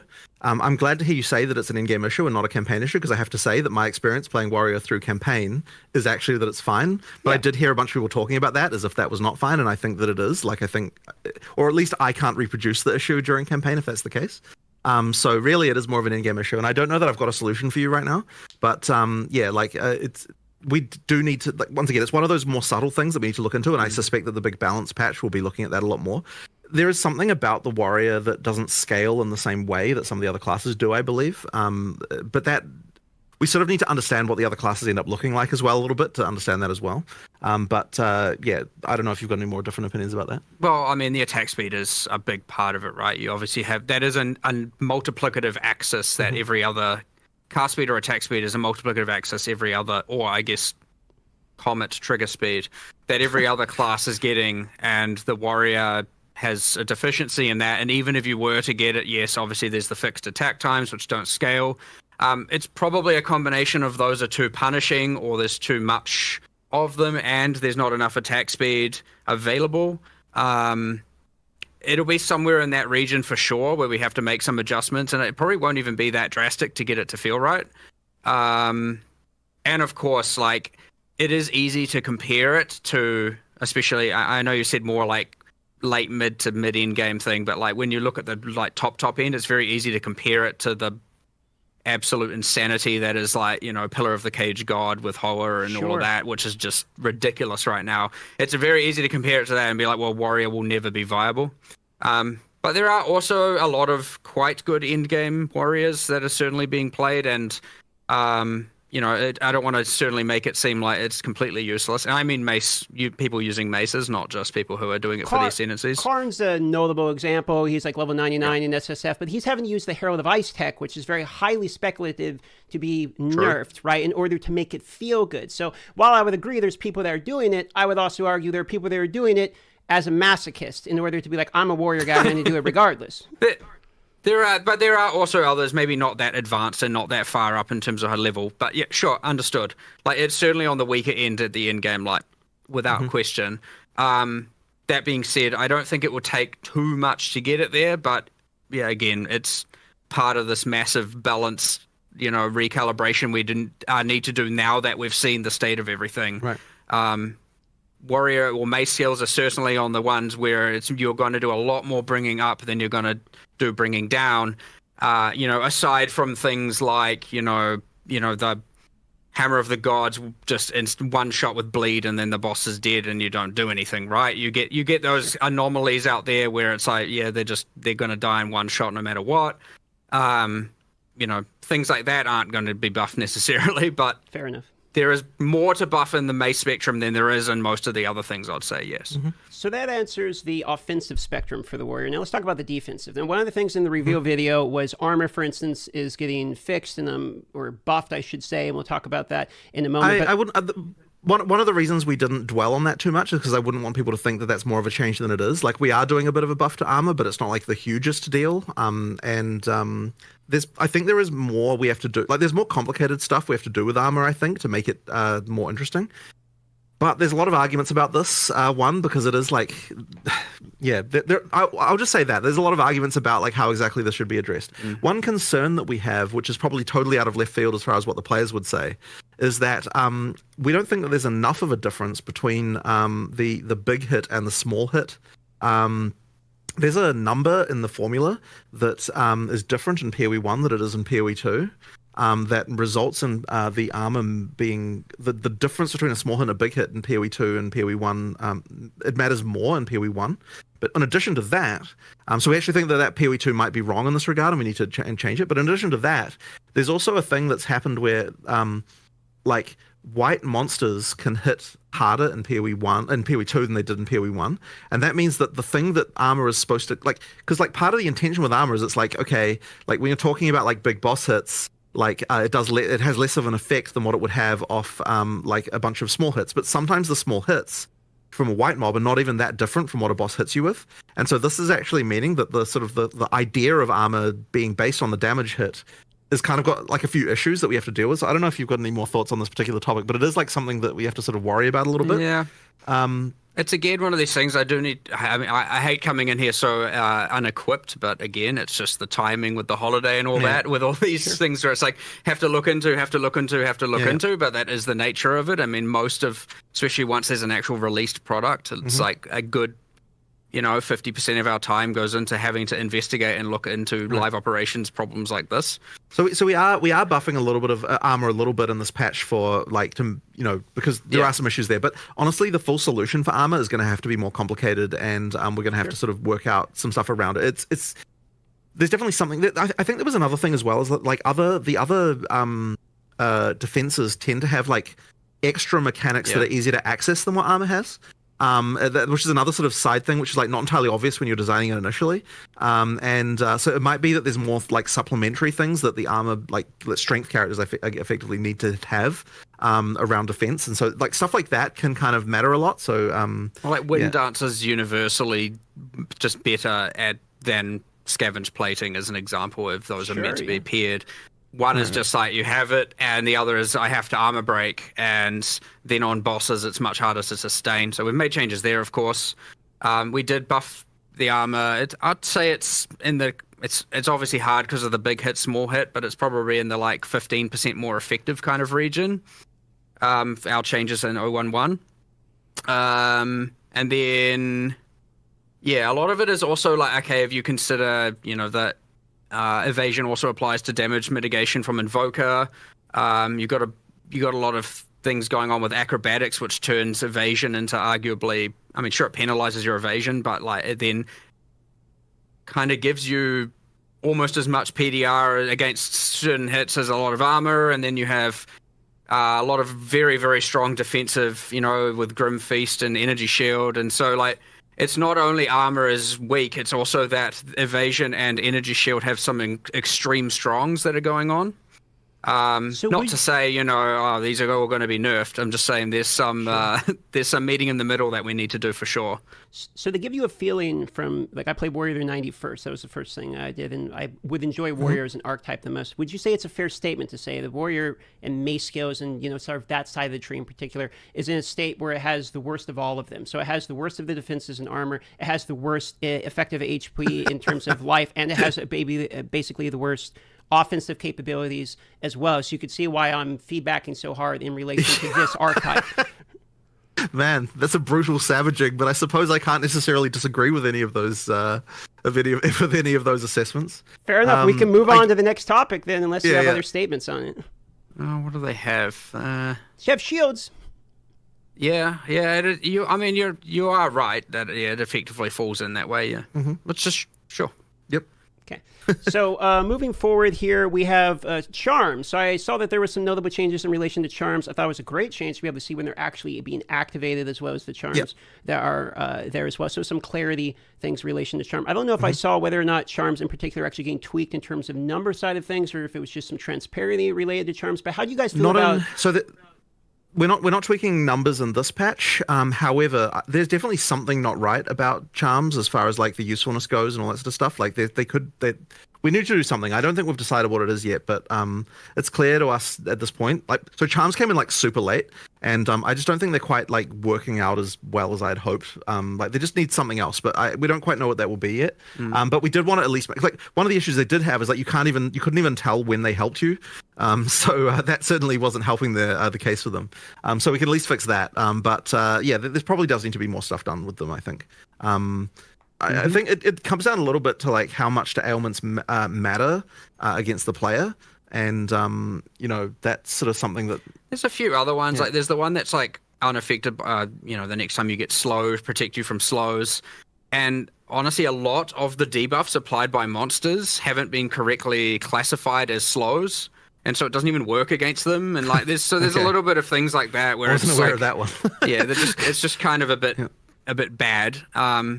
But yeah, there's a balance there of like, okay, most people have one slot, and then you got these mandatory mods to get more. But I don't think you get enough charm slots. Just like I feel like you barely find belts with the extra slots, to be honest. I agree. I mean, we really just didn't finish. I mean, we increased the weightings. We've had patched that in since release. Yes. Oh, okay. Can't remember what patch it was in, but honestly, we're not all the way there yet, for sure. It's one of those things where it's not like ruining experience for players, at least. It's like, just an underwhelming thing that needs some love, for sure. So it's not exactly number in the top 10 of the hit list, but like without a doubt, I would expect to see improvements around there in the future. following up on the charms there, any thoughts regarding adding more charm slots for uniques? 'Cause it feels really hindering to equip a unique when it comes to the topic of charms. So this is the whole, like, if you have a unique belt, you only have one always. Yeah, that's not a bad idea. I also just want to add more slots outside of unique, so more on the tree and other ways to get them as well. Sure. So you don't necessarily have to, because like there's nothing. I think at the time we had it that like you couldn't have more than 3. Like internally it was implemented that way, and now it's like you could have 50 slots, +1 slots, but you'd only have 3, obviously. So we can give away a lot more +1 now and plus whatever we want all over the place. But yeah, I mean that is a way, yes, that some unique should have it, and probably more on the tree, more in other ways. I have to have a look at it, but yeah, there's probably no harm in it now, at least. All right. We're going to move over to another topic, which is, speaking of belts and trading the unique belts, for example. State of crafting and future plans is also involved. So I'm going to start with crafting and future plans you have there, and then we'll talk about trade. So the current state of crafting is very different from POE1. The perception, again, to go back on that in POE2, is that you're not actually crafting unless it's rogpog crafting. You're actually just pulling the arm on the vendor machine, on the gambling machines. So what's the state here and future plans? I don't know that there's a huge amount we can say about this right now. Unless you've got any particular thoughts that you think you can go into. I mean, like Well, one there's thing, just- of course, is that POE2 just has less crafting systems than POE1 just due to the fact that we add these typically with leagues and so on. So there's just less going on, which means that if you're like a POE1 player, then you're going to see less complexity there, for sure. But I don't think that's exactly what you're getting at, right? Like I guess there's some theory. I mean, effectively what you're saying is people want more determinism, right? Which is like a continuous, endless thing that like people. There's a fine line there, Yeah. and we're on the certainly more on the slot machine side of that line, like without a doubt, obviously, right? And there's more we need to do, I would say, to get towards that line. But that's our line that we determine. Not that I know how to describe that, because there's plenty of people who are just going to be like make everything fully deterministic all the way. I mean, before we released, we had for a while a system that involved like deconstructing mods and then putting specific mods on items and so on. And like we just kind of like no one like with a system like that, we were never able to get it to the point where both people who played the game were happy and like we could be happy as far as like what it would let you do. And that like there's still something along those lines we might be able to do one day to kind of work that out, but we just kind of haven't really hit it yet. The socketables were kind of supposed to be the thing that was you had full control over, that's like determinism, and so that like Which has a lot of room to expand over time. sure. like, So there's more stuff you can do there, but I guess because people see that as supplementary, they don't even necessarily see it as part of the crafting system, which is kind of interesting. Yeah, like it sort of replaced the crafting system in a way, but then as I said, people don't really see it as part of it. So yeah, I don't know. Like I mean. I guess the thing is we just have to find a way to do more things that make people feel like they have more control without actually sacrificing the without making it too easy to just get the best shit, which is obviously always the concern, like making sure that there's still enough room for there to be items that are significant, like that are better than other items.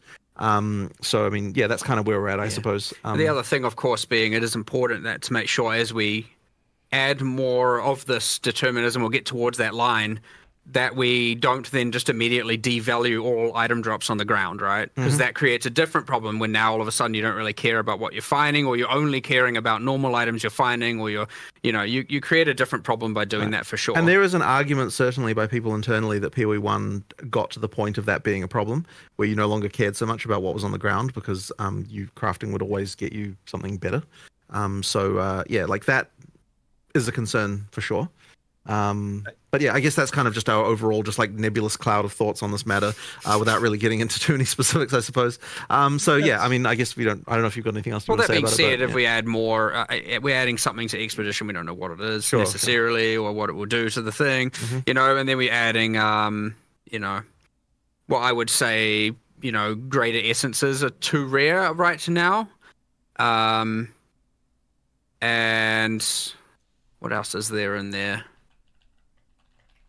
I guess like there's certainly room to expand on the Omen system to do more there.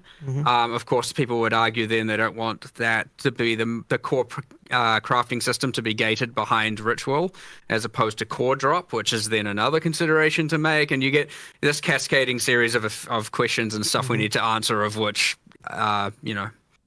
need to think about it more and look more. But yeah, certainly there is the feedback of like, the crafting is too slot machiney, is something we're listening to and we have seen, and it is, I'd say that is more towards our top 10 list of things to discuss and solve sooner than later. Right.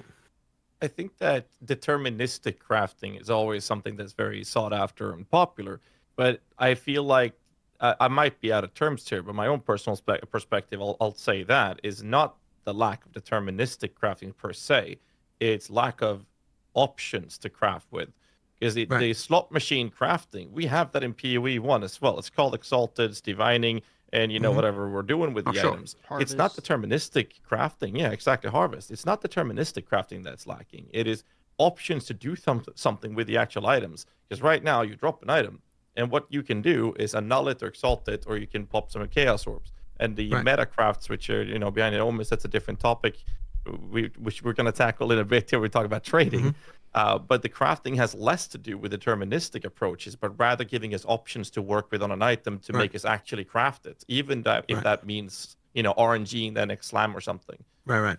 And if that's the case, then more content will get you that, because that will that will solve itself over time. Right. Because as we just add more stuff during early access, there's just going to be more and more of those kinds of crazy systems.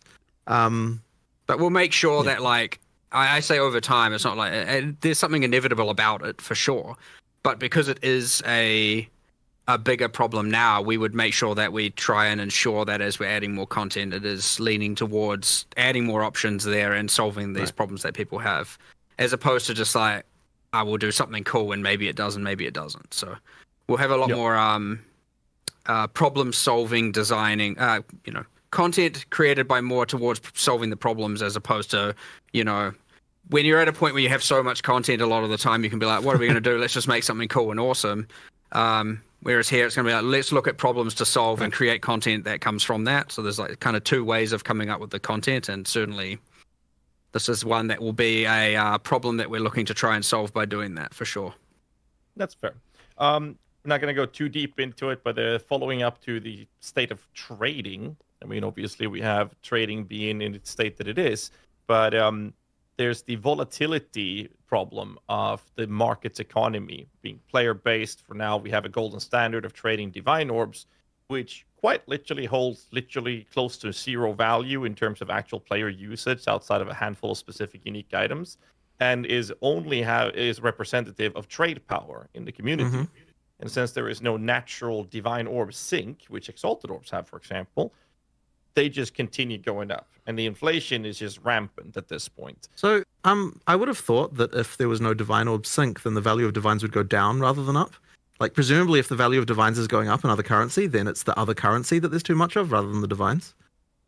Yeah. So what I'm saying is, like, they become the golden standard, and since no one's using them, we get a higher quantity of them, and the result of it is that now, since that is the item people are using, or the currency people are pricing their items off, they're now, one rare, one life pair of boots with 10% movement speed now cost 50 divines, if I'm going to use some exaggerated examples. Okay, so you're talking about the price in divines is going up, as opposed to the price of the divine is the value of a divine is going up. up. The item value, Yeah. Sure. Well, I mean, there's nothing I can kind of initially go into with this, other than just that, like, we just have to look at this and work out what we're going to use to sync these things more. The intention with divines is that you'd sync them into making, like, if there's enough, like, things where you want to reroll mod values on, which, like, is uniques ideally, like, the implication of that is that there aren't the uniques that people are wanting to roll to get good values on, right? I mean, I'm assuming that's the reason. Some not enough. Yeah. Well, I mean, we don't have enough unique items. For sure. we need a lot more. Which is another goal we have, of course. But I mean, so yes, there's not enough uniques, let alone enough uniques to be using divine orbs for and of course the thing in POE1 where things were priced and that currency can help, but we don't have anything quite like that, I suppose. I mean, look, if that's a problem, we'll just like find a way to sync them, I suppose. But ideally, ideally, if everything's working correctly, they'd be syncing themselves due to the fact that there's enough things you want to reroll values on, and like uniques that you want to reroll values on. I'm actually curious to know whether people are even really bothering with that. Like, are people actually bothering to reroll unique values? I guess some, but not many. Right, not many.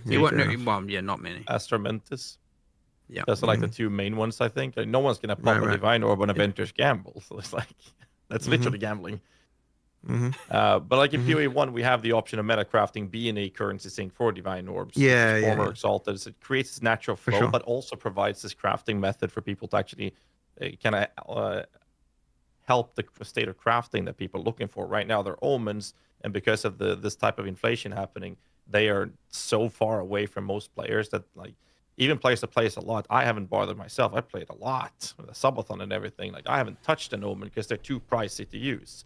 Like it's a very select few players that even engages with them because of how priced they are, and that just separates a lot of crafting from even a larger player base. One other point of this is it might tie into a previous discussion we had about Magic Find influencing the economy in relation to currency drops being upgraded. So I know that's one portion we talked about you're going to look at previously too. So I think these two probably tie in together here. I don't know that I've got anything particularly like smart to say about this right now, honestly. Though that would be the we issue. are at least making omens more common, so hopefully yes, but I mean to some degree. But I think we then also need more uniques and a lot more uniques, obviously, and a lot more uniques that would have divine syncs. And then I suspect the answer also is additional syncs of currency. Because I mean, I suspect it's a bit of everything here. Okay. So we'll move on here. We have a significant amount of questions left. So I'm gonna try to speed up the cadence of these a little bit here as we're about maybe halfway through, but well over halfway through the interview. So we're gonna talk a little bit about state of in-game and state of league mechanics here. So I'm specifically going to go into league mechanics first here. So some league mechanics, essences, strongbox, to name a few, feel a little bit like noob traps. So I was kind of hoping to hear where your guys' thoughts are in relation to some of the underutilized ones. We talked about Expedition already, so you don't necessarily have to go into it, as well as the state of Breach. Is Breach feels notably like the one people are enjoying the most? Do you feel like that one's overtuned? And the other one, I mean, I don't know anyone who actually does strong boxes, so where do you want those and essences in particular, especially when it comes to how often essences are not really rolling greater essences. Like you don't really see greater essences very often. I actually saw more in the campaign than I have in any of my in-game maps. So I'm curious about kind of league mechanics as it ties into in-game in particular. Yeah, I mean, look, we just need to do a lot of balance here, and that's really all it is. And that once again just comes down to the relative lack of testing that in-game had before launch compared to other content. So yeah, there's just a lot of balance to do here. It was meant to be more that essences, strong boxes, and like precursor artifacts are like the things you find that you can't anticipate coming. I understand you can spec into them, that is a thing, but it's meant to be more like a thing you find that you don't know is coming, whereas the I know we refer to them all as leagues, but like let's say the ritual expedition, etc., the ones you know are coming and that you're investing into. So you have these two categories where you have the ones you are adding and investing into, and then you have the other ones that are meant to be more exciting random finds. And it's safe to say, obviously, you know, there are so many essences that finding non-greater essences isn't giving you that dopamine, especially in in-game.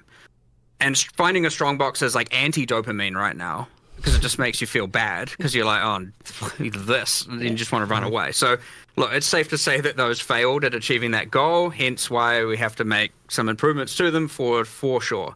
But I want to make sure that there's those two layers of things, where one's stuff you predict is coming, you can see the icons, you can apply them with the there's the base types of the precursor tablets to apply, and then you have the things where it's like, I hope I find an essence, because it's like, I hope I get the good one that's worth, way too many of those divine orbs. So yeah, having both layers is important. And we'll continue to add ones at that upper level that get a tablet, and then we'll continue to add ones that are more at that random find excitement in the map that you don't know is coming. Because you don't want to put it all on one layer where you know everything that's coming necessarily, because then nothing is exciting. And you can do exciting within that, to some degree, but not always. I mean, really, it all is to say that like there are some of these that just aren't as good as the others, and we just have to improve them. But what I will say is that the breach monster density is probably a little on the high side. Like, it's actually to the point, by the way, where like we get a bunch of error messages in the logs for failing to spawn monsters in breach because they're packed so tightly together that they don't even spawn anymore. So there's actually like there's an issue there that we have to do something Like about. hundreds. Yeah. Like So actual hundreds of error logs of just like cannot fail to place monster due to lack of space. yeah. So like that There was a joke if we could reduce breach monster density by 20% and the players wouldn't even see it because it would just result in less error messages for us.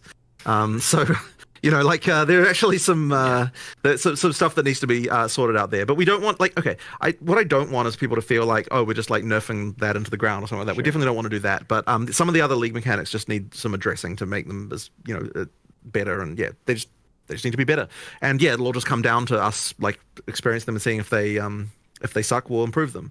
And like right now, I know that Strongbox has got the most improvement in this patch, and I know Essence has got like at least some adjustment to make them a little bit less crap.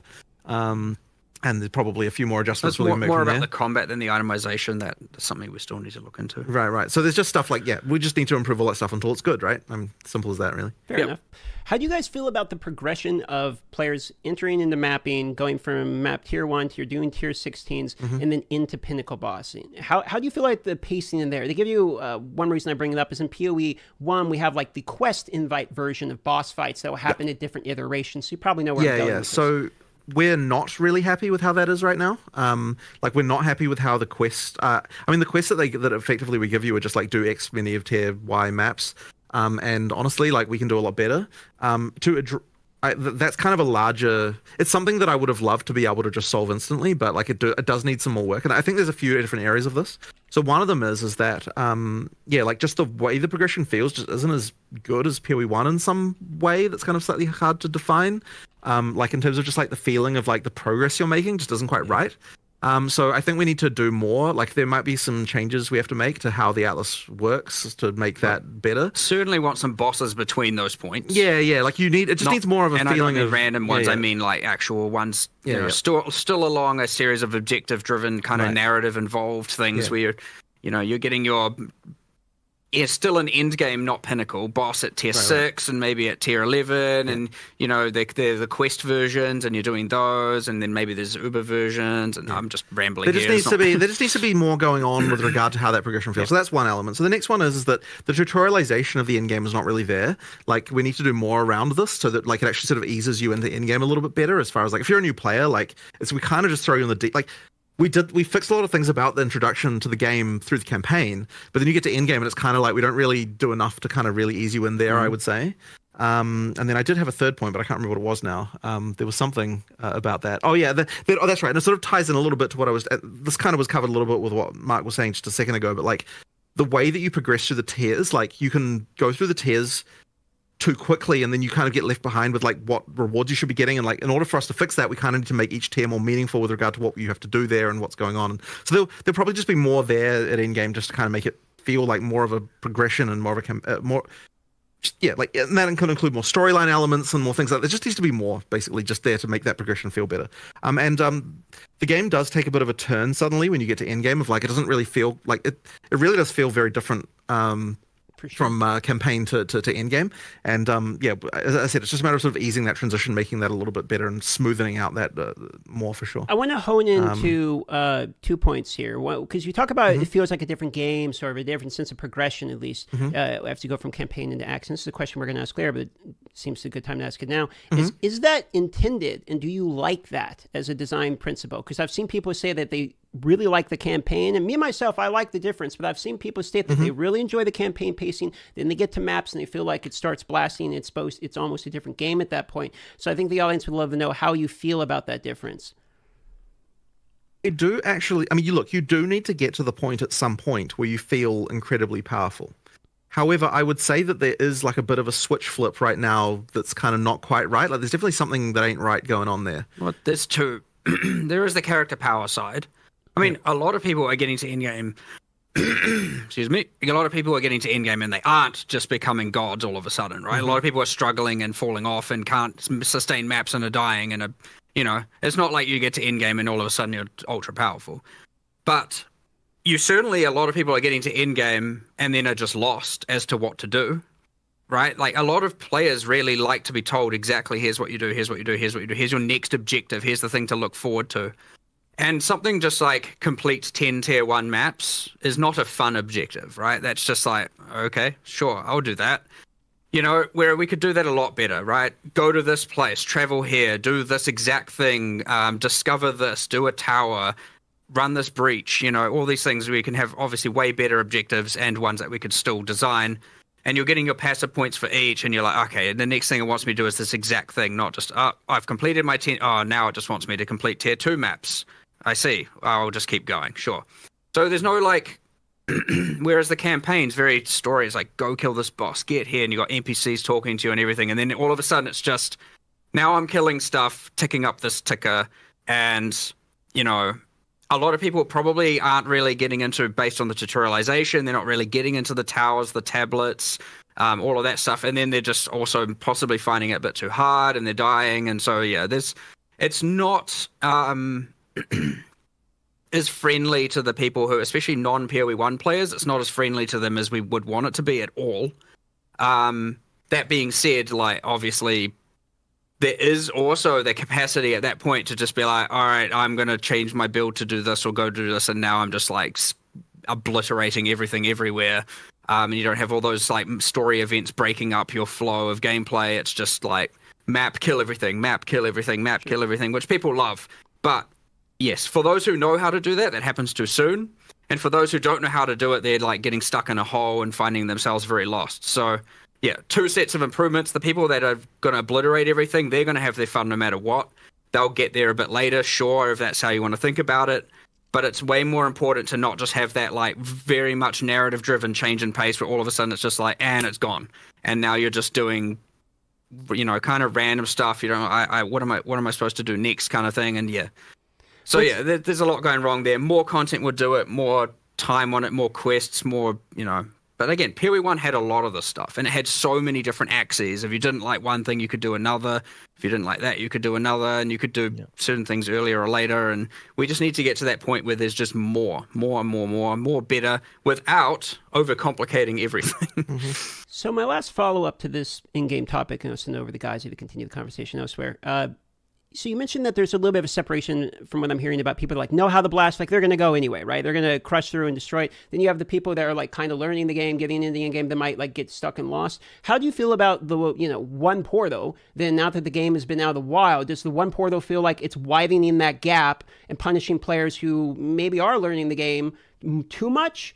But it's the people who are going to blast regardless. It doesn't matter because they're not going to be dying consistently in maps. So how do you feel about one pour though state of mapping currently, as well as XP loss still being fairly significant, even though in the previous interview was stated that you don't feel like you need to have the XP loss as much, considering you do have that one pour though defense. Right. We're in a state where we currently have both of them. So first of all, we did discuss quite a lot about whether or not we want to go back on one portal or not, and I think that it comes down to the fact that I think that it just would really not feel the same if like the whole death actually mattering thing. I think is actually important. Like I think we sort of decided, like, because we discussed because we were talking about the pinnacle boss thing. Obviously, the discussion came up of like, okay, should we just be allowing 6 portals everywhere? Should we be allowing checkpoints everywhere? And I think we ultimately decided like we really don't want to go that way if possible. So we're going to try like that, and that's kind of where we came to. Like, well, first we'll try with this pinnacle stuff. We'll like make sure that that's like something, because you know that's actually something we've got like true economic value that you need to actually preserve. And so it matters a lot more, and like the amount of time it takes you to get there and everything that matters. But I think if like then to me, I feel like to be a game, you have to have some level of failure being possible, and the 6 portal thing, like it really just does. To me, it just never really led to a situation where you felt like you really could fail in the same way. So yeah, I'm not really a fan. I much prefer the whole like one death thing. As for XP penalty, part of the thinking around that is that like it's kind of keeping you in the place where you're supposed to be, as far as like, you know, if you're dying all the time, then you're probably not ready to keep going up the power curve. But I mean, maybe that's like the wrong way to look at it. I'm not sure. I don't know if you've got any different thoughts about this. If you're dying, right now there's too many penalty axes. So if you are dying all the time, you're not going to get maps, and thus you're not going to go anywhere. And you also, it's kind of like an add insult to injury, you're also now just not leveling. So but you do have to have it. So I agree. I think there's a few axes, and I think they're just a bit too severe when all combined together. Combined with, I also think that the very start of maps is just too difficult.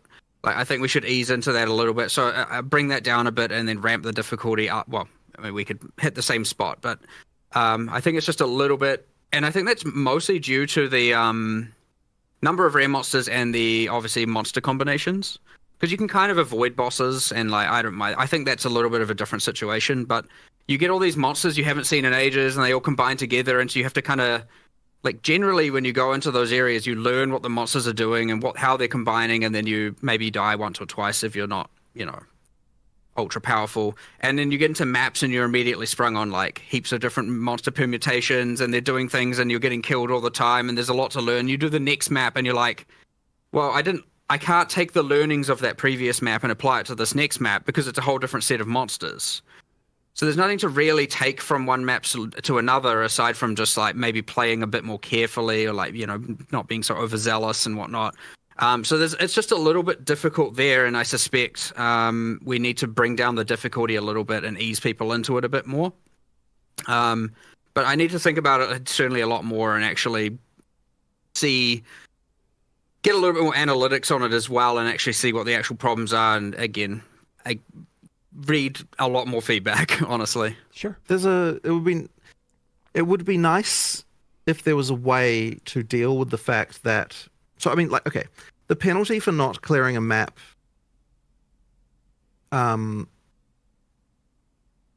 we remove the extra content from the map, and it would be nice if you could just spend another map and still be able to do that content. But unfortunately, that isn't possible. Like, so for example, if you failed on the boss, then you just spend another map and then you can fight the boss again and do that whole thing, right? Like, that would be nice if that was the case. But unfortunately, we can't do that because it would open up too many economic abuse things where, like, you fail the map intentionally because you want to farm the items to the rest of the area. So it's very difficult for us to come up with a solution. Like, because I really would prefer that, honestly. It'd be nice if we were able to come up with a solution that would allow you to redo content by spending an extra map without having to, like, have all the problems that being able to rerun a single map would actually cause. So like, I sort of wish I could come up with a thing for that. I personally want to keep the one portal and adjust the other axes and see how that plays out before compromising on the one portal. But yeah, it's a bit tricky. It certainly is the case. We have discussed this so many times. Like, it's come up, and before we released it, it's like people are going to definitely complain about this, and we're like, we know, and we haven't found the solution. It's a common question. Had to ask. Yeah, I understand. Fair enough. Yeah. So now there's a lot more people. Well, now there's a lot more feedback and a lot more people. It's much easier for us to get the specifics on how we could get it right. Like, for sure. Not to say it's now trivial to do. It's still hard. But there's a lot more information there for us to be able to, take less of a shot in the dark, so to speak. So I would expect some changes. We'll have to wait and see. So we're cutting it a little bit tighter because we have a lot of questions. So I'm going to try to speed run as much as we can, because there is a section that I care very much about. It's minions. So let's get there, okay? Let's just dive into it. And we're going to talk about ailments, damage for time effects. We're talking about ignite. We're talking about dots like poison, for example. So the question is, what's your feelings around it on a hit, as it scales on hit, opposed to its dot scaling, which we have a bit different scaling in POE1, because now it's based off the actual hit you're doing, which was taken away from POE1. So what's the reasoning behind this, and what's your thoughts on it? Know that one? Well, I can't remember the history of POE1 too much, but I understand the difference. I mean, I personally prefer that the heavier the hit, the more the dot. The issue we run into is, of course, then you just get... It's either balanced around the extremely hard heavy hitters, and everything else can't really scale them currently. And then you get into the thing, or you go down the POE1 route where a bunch of skills have ailment penalties and a bunch of them don't, and that more normalizes it so you can play any skill to do the dots. I would say I prefer the asymmetry, where it's like, here are the skills that are generally better. The problem is, I'd say that you know, again, I mentioned the bleed Hammer of the Gods thing earlier, where it's just now the bleed one-shots the monster, and, you know, you get into that kind of situation. So there's a whole bunch of balance here to get right, but I don't want it to just be like, well, implicitly, I don't want it to be like you can play any build and bleed. You should have to have some combinations, and there's more mechanics and more things we need to add, or more unique items and all of that stuff. Specifically, But it's tricky because, generally speaking, when we're doing first pass balance things, I really like to avoid. I like the bumpiness where we've got like different skills being better at different things, and I really don't like it when we end up in a situation like, for example, in you know, you've got the whole like damage effectiveness on spells in POE1, and it's like this is a thing you do to solve a balance problem. Like, this is unrelated to ailments, but like I'm saying, it's just another example of one of those things where you like, oh, I've got this problem where these skills are sort of all out of line with each other, and so we have to do this like sledgehammer to it. We're like, okay, we're going to go and we're going to normalize everything, and I kind of hate that type of thing, and I really try to avoid it wherever we can. And it's kind of one of those annoying things where as games get like, as you do more and more of this balance stuff, you kind of end up with more of these kind of normalization procedures that go on. And so it's nice if we can find ways to avoid it if we can. And that's kind of why I like to try and pitch everything. Like we started with in POE2 with a lot of things having like going back on a lot of those sort of normalization procedures we did from POE1. And ideally we would be able to find different solutions that don't involve having to do that. But you know, yeah, it's one of those things that I worry we might still having to do some of that stuff in order to fix problems. But ideally we can avoid it, and that's kind of why we went back on some of those normalization procedures for POE2. So one point, just real quick here about bleeding in particular, because you're talking about bleeding. Since you can't bleed on energy shield, bleeding style element builds are basically disabled against energy shield types of mobs. So feelings on that? Is that something that's just like, well, that's as intended? Can't bleed on energy shield. If you're running like a, can, unless you're breaking the energy shield, your hit's not going to apply bleed on energy shield, for instance.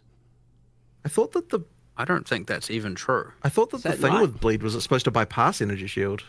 It does, Yeah, but but- you can only apply a bleed if the hit deals damage to the life pool. So if you're playing CI, you're essentially immune to poison, care, and bleed.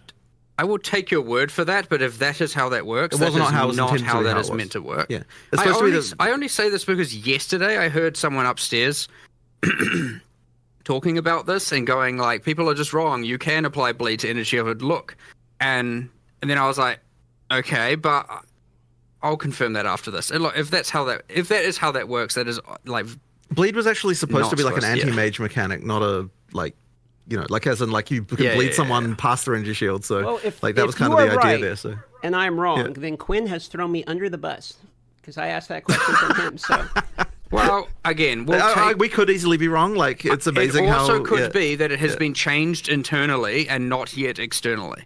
That is Right. another thing also. And like someone may have fixed this some 2 weeks ago and we never got it live or something. Who knows? Like I'll look into it. It's not meant to work that way.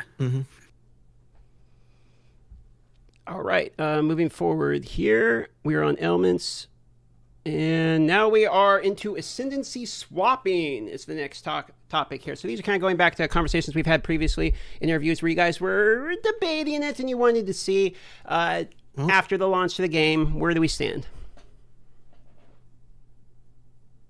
Personally, I still like not being able to swap. I know no one will like that hot take. And there are plenty of other developers here, and I remember even pitching it, and I was like, "Is this your hill to die on? Is this what you believe?" But that being said, I still prefer that decision being ultra important, and I prefer that decision being locked in. But it's one of those ones that's really hard to rationalize why it's better one way or the other. To be honest. Like, it wouldn't be the end, like, that hard to actually convince me the otherwise, because it is not the hill I would die on, that's for damn sure. But so, I don't know, it's like, I have my preference. I don't know why I have my preference that way. I guess I just like more decisions, especially about characters, to be a bit more final, but that being said, we have respeccing of everything else. I don't know. I don't really know where we're going to go with this one, aside from, like, sure, we'll reevaluate it and we'll see. But at the end of the day, we have a lot of developers that feel very strongly, and then we feel one way, and we discuss it with those people, and we kind of see where we land. But like, we're not going to ignore, you know, the opinions and preferences of our team, either our design team and whatnot. You know, just to overrule it, just because. That being said, I sit on one side of that fence for sure, that probably the majority of players do not sit on. I mean, I'm 55% in favor of re-rolling ascendancies personally, so it's very hard for me to argue against it when I would say that I would allow it. But I'm also, once again, like other people on the team feel more strongly. I mean, what I would be open to is like, I understand you have to go online to have a look at what those ascendancy classes are, but I would be more open to having in-game things where when you're creating your character, you know, I don't want to not in a way that wouldn't overcomplicate it for new players where they're like, oh, what are all these, what are ascendancy classes? What's going on here? I'm not really in favor of that argument personally, because I don't think that you are equipped at the point at the start of the game to be able to assess what the ascendancy classes are. So it kind of doesn't, I don't really think that really holds water. It's less for new players, I guess. But then again, experienced players already know how to get that information. Exactly. So I don't know the right solution there, honestly, but you can bet it's going to come up in discussions another 55 times this year. So surely we're just at the start of it. Again, we don't want to take too much of your time, so we just keep up with speed running some questions. And the first one here is: given the current TTK, the time to kill, of pinnacle bosses by many of the stronger builds in the game, I guess the question is, what is the goal for build power? Is one-shotting pinnacle bosses an intended power level for builds, or is it the intended assign something else? It should definitely not be the case that the first time you fight a pinnacle boss that you one-shot it. Like, that's the kind of thing that maybe you can get to after crazy amounts of like extra items being found, but you shouldn't be doing that the first time you play it. So yeah, it's not right.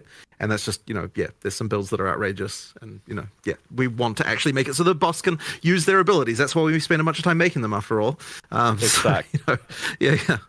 When you first get there and you're kind of relatively equipped for it, it shouldn't like it should still be a 1 to 3 minute fight kind of thing. Yeah. Okay. And I'm not talking about reference. 1 minute of emerging. I'm talking 1 to 3 minutes of actual skill combat. Not like. Okay. Oh, that's a good time of reference we can use moving forward, knowing that's the kind of the goal going for the vision. Next question is: given the difficulty of requirements to get the 7th and 8th ascendancy points, is this intended to be something that not all average players can acquire? We definitely wanted the final ascendancy points to be something that was like a significant like goal. Like, this is an awesome, like it's supposed to be quite a thing when you get the last 2 points. Yeah. I mean, as for an average player versus not, that's kind of hard to answer. I mean, I don't know if the average player gets halfway through maps really. So like, yeah, it sort of depends on the definition, but we wanted it to be a big thing that you get.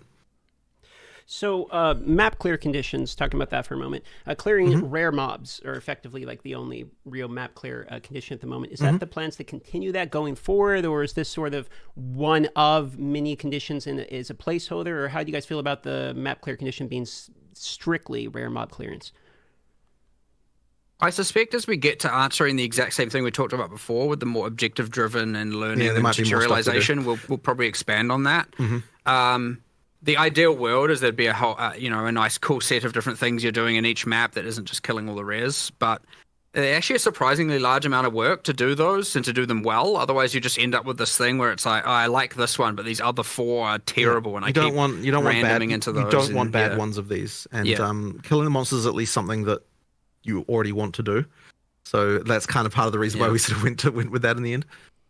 So there's certainly more work. Sorry, go. No, okay. So the Atlas tree currently is gated basically behind pinnacle boss progression. Kind of the same type of question as in clear conditions. Is this going to be mandated in the same moving forward, or are you guys looking to add in more iterations of progression on the Atlas tree outside the pinnacle boss clear? We did discuss changing how the core of the Atlas progression is, but as for the actual pinnacle, like as for the individual league trees, I think we were still keen to sort of have that be the kind of extra stuff that you really get at the end of that to get thing. The pinnacle boss's tree, it should be killing the pinnacle boss. We want to keep that for sure. Sure. And for each of the contents. But yeah, I want to upgrade the core Atlas tree for sure. I think it's quite boring and flat right now. There's not a lot going on there. And part of that is to do with as we add more content, it will make it more interesting. But there's certainly a better job we can do of that. And how you acquire the points, again, getting away from that grind and getting into more like, all right, like do this 2 points, do this 2 points, do this 2 points, not grind this 2 points, grind this 2 points for the actual core tree. For the sub trees, for the leagues, I actually do like them being behind that. But ideally, each league would then have its own meta system within it to amplify itself in some way. which we don't currently have a lot of. So it's something we'd be looking into in the future when we're upgrading the existing content as opposed to adding new content. All right. I bet all of our chats have been spamming this, so I'm just going to throw it out right away. Map tab when? That should be reasonably soon, shouldn't it? Yeah, it's an as soon as possible thing. We've got people working on it right now. Mm-hmm. As soon as it's done, you'll have it. Like, it was not a yeah, it'll be done soon. We wanted it there for soon. release. Yeah, done soon. Let's go to tech questions, optimizations, and bugs, kind of a little category we have, and then I'm going to do some minion questions for you guys as well. Appreciate you guys taking the time. I know we're going a little bit above the time here. First question we have is something you talked about in a previous interview, I believe, with the Cicerin. It was predictive network mode and lockstep. What is the reasoning behind this specific topic, or what's your take on it, seeing how people are performing right now with this? I actually haven't hugely investigated this, to be honest. I don't know if you've got any more information about that. I do not. Yeah. I mean, we just have lockstep right now. Oh, the predictive's just not. Yeah, Yeah, it's not we that. only have yeah, lockstep okay, currently, Right. yeah. Okay. Yeah. Okay. Well, yeah, we just need to fix that, right? Yeah, like honestly, the people who would be working on that have not even come back from break yet, so that's just not something that that we've got. But yeah, we do need to get that working. I think it was just disabled mostly out of caution, right? Because we just expected lots of shit would be broken. There was a few things. I can't remember exactly what they were. But yeah, there we were, need to get it there were sorted. some things that didn't work Yep. in that mode, and we had to re-engineer them. Yeah. And yeah, no time. Yeah, but we'll get to it though.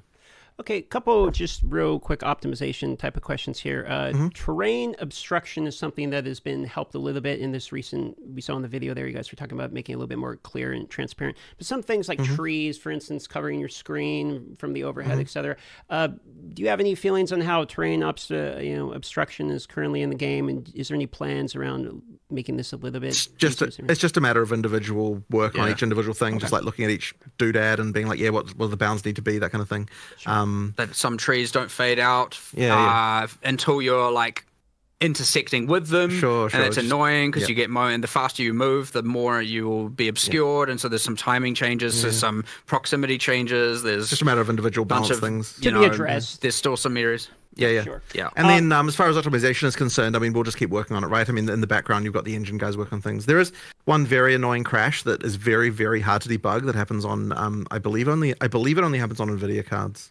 Where like after sort of an hour or an hour and a half kind of thing, you'll get a crash to desktop, and it's been very, very difficult to track down, and we're adding more debug stuff. In fact, I think there'll be a patch. If we can't work it out internally, we'll actually probably eventually make a patch where we tell people to like turn on a command line flag that will enable extra debug information, because the thing that will allow us to debug this does reduce frame rates by like 5%.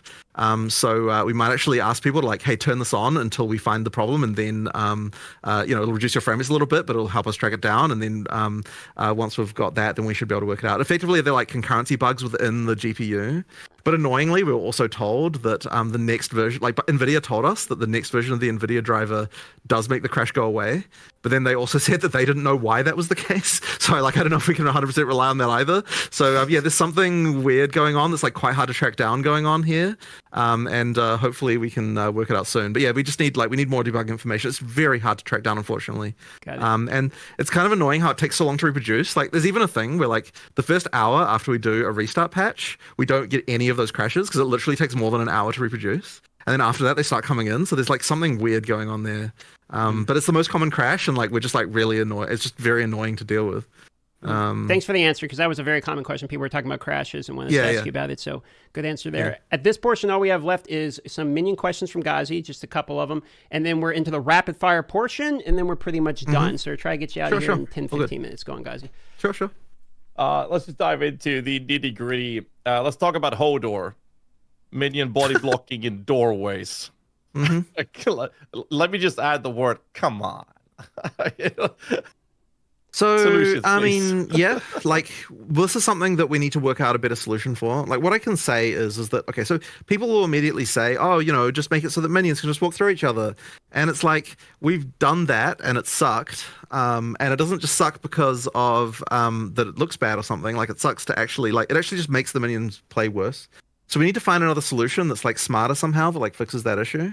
One thing we are planning on doing, just as an initial test that we've got, I believe someone's doing at the moment, is at least making it so that when minions die due to distance, that they respawn immediately near your character rather than it waiting till the next refresh. So like that at least maybe help a bit, but I don't know if it's like the full solution by any means. But there's something we have to do around this, but I honestly don't know quite what it is yet. And as I said, like all of the obvious solutions, as you might say, we have tried and they weren't great. So it really is going to take something a little bit more complicated to do to like work out what we're doing here. But yes, I appreciate the issue for sure. Like I'm not saying that we're not going to do something about it because we have to. I'm just saying that like it's not clear yet what that is. And at the very least, in the meantime, we can do the respawn instantly upon timing on the distancing out, which will help a little bit maybe. But yeah, more needs to be done. It's one of the big problems people complain about. With For the sure, build, for sure. For them rubber banding to you resurrecting is much better than them dying, because that is part of my other question I had here. Yeah. However, in POE1, there's a feature added as a modifier on well-telegraphed boss abilities that you're supposed to, as a player, dodge, where your minions can't because you can't control them, so they do less damage to them. POE2 doesn't seem to have this based on the data mine I've been checking, which seems to be that they're just expected to literally just die, and then you have to sit there and wait for them to resurrect. What's the reasoning for not giving us convocation, which would also assist in the whole minion body blocking doorways and tight corridors? Are there not minion things in the AI? I we did do some of that. Not that I've seen. This I can't remember exactly an AI. So no, I mean the damage. From a damage perspective, not hugely. No. We were tinkering around with this whole expectation of like how often, if you have like no investment and all this, how often are your minions supposed to be permanent minions supposed to be dead versus alive, and then what are the things you can do to keep them alive? Because it was meant to be more in order to have your minions, otherwise they're never dead, right? They're permanently alive, and then the DPS is you just running around doing whatever you're doing. And so that is really the issue, just to be clear, is that if we make it so that boss abilities aren't killing your minions, then that means that that would effectively mean your minions would just never die. And so then what's the... It was meant to be more of active, what are you doing to keep them alive actively? Sure. And we haven't got that right. Like, for sure, we haven't got that right. So, like, I guess Bone Offering was meant to be one of those examples of, like, boss slams coming, and then, but also then you got a multi-thread, you got about how do I survive, and how do I do this at the same time? So there's certainly something going wrong there where we haven't, and I believe there's probably still a lot of boss abilities that just haven't been tuned correctly with respect to, you know, again, how often they're killing certain minions versus not. Because there will be things, I'm assuming, that are just completely unavoidable, and they just wipe out your entire minion thing, and then it's like, well, what was I even supposed to do? So the problem is, as soon as you get into this build, the level of like detail that you have to do, where you not only have to, sure, there might be some system change, and it's easy to probably do a cop-out that's just like, whatever. You know, it's actually the right answer is to go through every single boss and test them and go through monsters and go through mods, and like it's a huge amount of detail, and it takes quite a long time.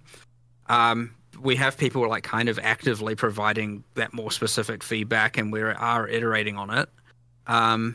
But there's still certainly a handful of things we need to do. Otherwise, well, I'd say the blocking the doorways is a more catastrophic problem for sure. Like where they just like can't get through, and they're like running off screen and them dying. So like we're focusing more on that stuff first, and then we'll probably get back to the boss specific balance with respect to how often certain skills are just wiping out all your minions and you know all of that. Yeah, I mean I understand the idea that the bosses are supposed to kill them. The problem is when a boss leaves a damage over time effect on them, they kill a bunch of them, your timer starts ticking, and then the dot kills the next one, it resets, and then it kills the next one, it resets. Yeah.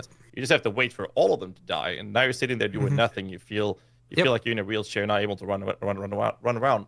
But an instant used convocation could be a solution to that, which would help with the whole body blocking. A lot of people have been spamming me about make them give us convocation, and I'm in that category as well.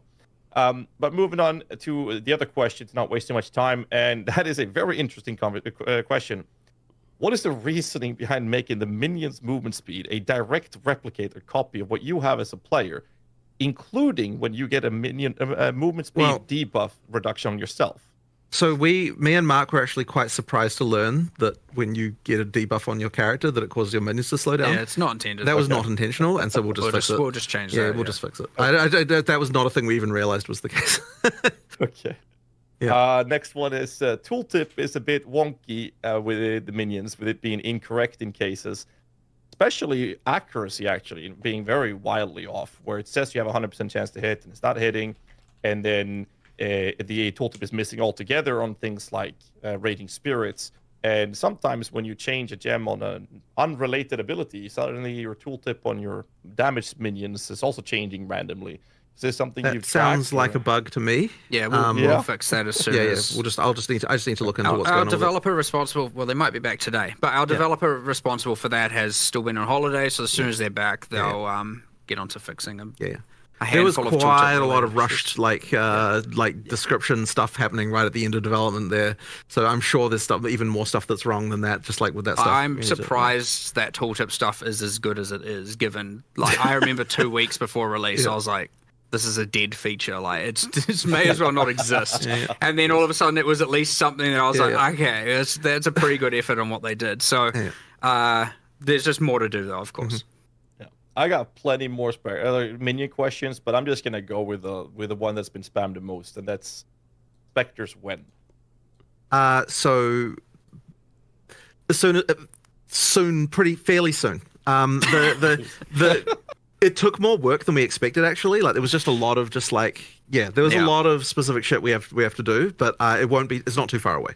Well, the designers have to go through, all the monster designers have to go through and make spectrable versions of every monster, which in POE1 was a lot easier, and in POE2 there is so much more manual designer-based scripting on like a monster-to-monster basis that we have to like take out all of that random stuff to do with dialogue, and like, because you don't want to all of a sudden like have a spectre come out and then you're like, it dies and your character says some random thing, and because all of a sudden now your character's just spamming random dialogue all the time, and like. But there was even stuff that's kind of stupid where it's like, oh, the idle animation of this monster is loud.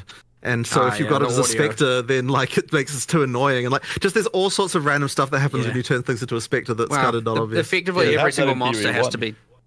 Yes, that is still true. Well, we don't want to repeat those same problems, right? So ideally, the audio team actually gets time to do proper spectre mastering, so to speak, on all their audio for all the monsters. But no, I believe the designers are almost done with their part, which means it's then just audio and then a whole metric, which has been happening in parallel, but a whole metric ton of balance testing to make sure that we're not just, I mean, which is a lot, by the way. There's a lot of stuff that can go wrong with these things. Well, balancing the spirit cost of each of these is going to be an interesting. Testing it with every array of support gems.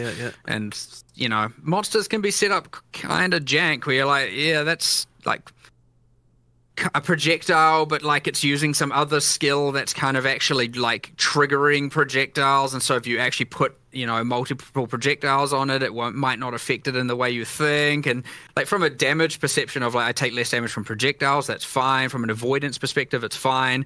But then there'll be some weird thing where, because with like player skills, we actually code every single skill, like, exactly here's how it's meant to work. It's like quite intricate. With monsters, we're cowboys. We just go ballistic and just set them up to make sure that they're good. And then all of a sudden you're like, oh, right, we had to make a spectre of this. Okay, well, and then you have to hack a bunch of stuff together. But, it's also what allows us to be able to make a ludicrous amount of monsters all the time. But yes, now you have to make spectres of all of them, which is... You're almost done. We've almost caught up to where we were, so I'd say, soon, whatever soon means. Not too far. All right, so we are in the last portion. 5 minutes, some rapid fires. We'll fit whatever we can in within this 5 minutes, and we're done at this point. Thanks for going 10 minutes over at this point. So that's all right. I'm just going to pick random ones here. Search feature on an atlas, so you can search like. Yep, we definitely should have that. This was something we even said before we even released, but we just never got time to do. But yeah, we'll do that at some point. Got it. On the list. Tornado Bird in the game for Ultimatum is the hardest boss in the entire game, in my opinion. Personally, I believe that's resolved, and 011 does have changes to that one Okay, I believe. he's ridiculous. I saw it on the Thank list. you. I saw it on the patch notes. All right. Yeah, I just can't remember what skills. Yeah, It sure. was there's something. it was the tornado. Like it was more avoidable or Yeah. something. There was some stuff. It is in the specific boss balance that got addressed in this. We'll see after He's the insane. patch, Yeah, and yeah. then we'll make more changes Yeah. if needed. Yeah. OP. Yeah. Okay, so auction house. We're getting spammed about this all the time. You've answered many questions. How are your guys' feelings about an auction house or in-game purchasing or buyout on the website or anything related to that? I mean, I've talked about what we could do before. I don't have anything to announce right now. Sure. Yeah, we'll discuss this more. I'm sure this will come up again. Sure. Accessibility question. Red-green color blindness is the most common in the world. Yeah. It's my understanding. Yeah. Obviously, red on green is a very common thing within Path of Exile 2, specifically in Ultimatum, which is a mandated ascendancy trial. So for Right. any plans around accessibility features for this? Well, effectively, that's usually what we do for this stuff. Is rather than having a mode for it, we tend to just make sure that each thing, like we test it on people who are actually colorblind. So I just need to get probably Reese to just test all the stuff specifically because I know he's red-green colorblind and just make sure that they're actually distinguishable. I generally prefer rather than having modes for it to like have People with that color blindness highlighting the areas. So ultimatum, as you said, being bad gives us a target, and we'll start someone there. Yeah. Sure. Speaking of visibility, rare and blue mobs. Can't really tell they're rare and blue mobs, or magic mobs, I should say. There's no highlight on them like in POE1. You know how there's like a little highlight around them? So you can't. So the visually intention tell is that you can tell when a monster is based on the effect of the actual thing itself. There might be some cases where we're just not being successful in that regard, and so we just need to improve it. We're going to do more there, and we are going to try some things that are give them magic and rare identifiers that aren't. The glows just really took you out of the, like when you're in a dark dungeon and you're exploring it, like just, and honestly, what the heck is this glowing beacon of light over here? I just wish Fresnel glow was just banned in games generally. Like it's just everyone just relies on it. Like, oh, we need to make this more visible. Add a Fresnel glow to it. Like it's just this freaking it's cancer in games generally. Sorry, this is just a random side rant from me, but I just hate the fact that everyone lazily goes to Fresnel glow and freaking everything.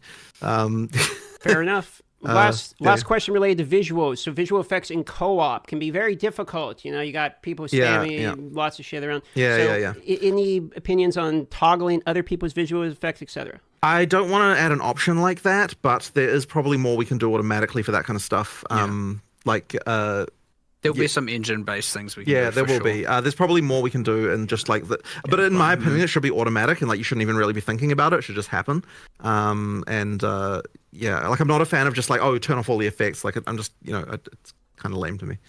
Fair enough. Disenchanting flasks for quality. They're one of the things you can't salvage in the game currently in order to get like the quality baubles back that you'll be able to do on flasks. Right. Is this intended? Is there really any reason why we shouldn't do that? I know you were like, oh, it's because it doesn't thematically fit with a hammer on a bench. Just smash the glass. I mean, I think that's why it is, but like, I have nothing against adding it. Yeah. We can probably change that, right? Like I think it was more like, let's do something interesting for flask salvaging and crafting later and save that, but we can add it for now. We should just add it. I have no problem with adding it. Yeah. Okay. So we should probably nerf the drop rate of flasks slightly. High levels. That's just a random note that I was thinking about yesterday as I was picking up tons of flasks. Random side note, but sure. We've almost got all of them. Checkpoints and maps in order to backtrack in maps. How do you feel about that? So not for resurrecting purposes, just for fast travel purposes. It's not a terrible idea. Yeah. I'd have to think a little bit about how we would position those. I'm not against it necessarily. I guess the feeling is that there's not so many like objectives in maps in the same way. When you do those linear maps and you missed a rare monster, you want to go play something else for a while. You're right. But, so we should probably do something about this, but I don't have an exact understanding of what we'd need to do perfectly. Sure. Yeah. On the table, however. Okay. Being able to see gems without cutting. Currently, like you got to cut the gem to look at the list of skills. I mean, I don't really have anything against it, but where the hell does the option go? I'll think about that. I'm not really against that. Yeah. Maybe on the G button, top, click at all skills. Yeah, maybe. Yeah, maybe. Right. Maybe. Gambler in the hideout. We have all the other vendors, but we don't have like a gambler in the hideout. For instance, like Alva normally does. The reason for that, what was there was something very broken at the end, and we quickly turned it off. But I think we just need to fix one thing and then turn it back on. There was something very bad exploitation tier, and so we were just like disable. It's like 10 minutes until deployment kind of thing.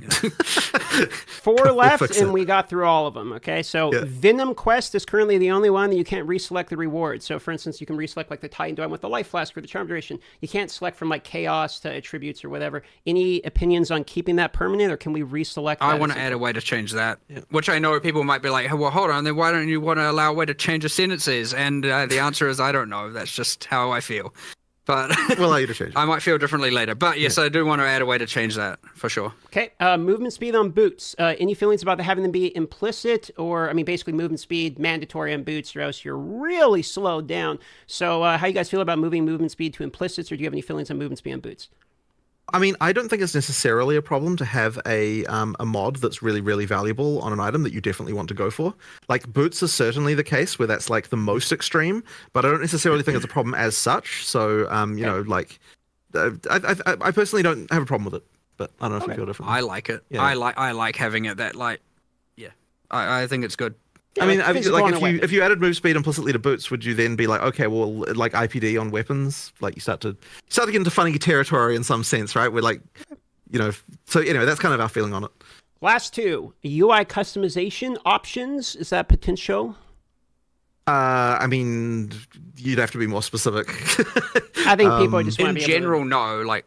Yeah. If you're looking at like, you know, like we're not going to be World of Warcraft like like UI mod type there, but like if there's something specific, then you're like, I wish we could do this. Then maybe we would think about it. It's just a question of more of a generic question I was getting. Okay, last one, boys. State of co-op and body blocking. Body blocking, you're with co-op here. I think it's. There's something not right about it. There's something not right about it. I agree, but I do think you do need it. To make things feel more physical, but there is something not right about it. But there shouldn't be, considering that players are actually because you know what it is? It's because we changed really, really close to the end of development the size of the player instead of changing the size of all the monsters. And I think that probably results in like a situation. But there's something not right about it. But I don't want to just completely remove it. We might end up with a solution where like the size of a player to other players is different than what the size is to other monsters or something like that in order to kind of like ease it. I suspect we'll do something along those lines. That is it. It wasn't really on my radar, I have to admit, but we should do something about this. Yes. And you'll forgive me for asking one last question that I'm curious about myself. In terms of microtransactions coming from POE1 to POE2, do we have any cadence or quantity or any information we can give them when we're going to be seeing more of our previous purchases? Well, the main thing is that by the time we go out of early access, we have to have all of them. As for the like rate at which they come through, I mean, look, we'll try and get as many as we can done in the near future. I honestly like. So the rigging team are like busy doing that, and I haven't paid enough attention to them. I need to go catch up with them and ask them, hey, how's that job going that I see you going on to? It's probably turned into more work than we initially anticipated for sure. There's like a whole bunch of effects that don't translate one to one, so there's a lot of departments that have to do a lot of work. They are tuning through it. That being said, like, you know, it was certainly more complicated before when we were in that last like several month or 3-4 month like kind of lead up to release, and it was kind of like, okay, we need to have all hands on deck getting certain game content done, and we generally prioritize gameplay over microtransactions especially in those kind of moments. And so now it's going to ease up a bit, and we can allocate some a bit more resources there to get more of them ported across. But it did end up being a little bit more work than we actually anticipated. It's not just like a copy-paste job and it's done. Some things have to be like kind of re-authored to actually work in one over the other. Mostly due to like lighting, I suppose, really is what is the big difference. Yeah, so I don't have an immediate cadence for you, but we should start getting them coming out, like rolling out relatively soon. All right, and I think pretty much wraps it. I mean, we're getting spammed about Path of Exile 1's 3.26, but unless you want to talk about, bit of a long topic to get into at this point. Yeah. So I figured I'd just throw it out there, but that's good. it, guys. You want to wrap it up? All right, excellent. Let's just say thank you for coming. And, it always happens. We say 1.5 hour. It always goes above. We very much appreciate you guys' time. And sorry for going so long. But pleasure having you guys on. Hope you guys enjoyed it, and can't wait for the patch notes. And we'll see you guys very soon then. Awesome. Thank you very much. Thank you. See you later. I want to say thank you also. Appreciate the opportunity. Thanks for coming on the podcast. Sorry it was 20 minutes extra, but thanks for your time. No problem. We don't have a clock in here. You understand? You could have said it was the right amount of time, and we wouldn't know. Oh man, I missed my last we one. don't know how long it's been. All right, thank you so much. All right. Thank you. Okay.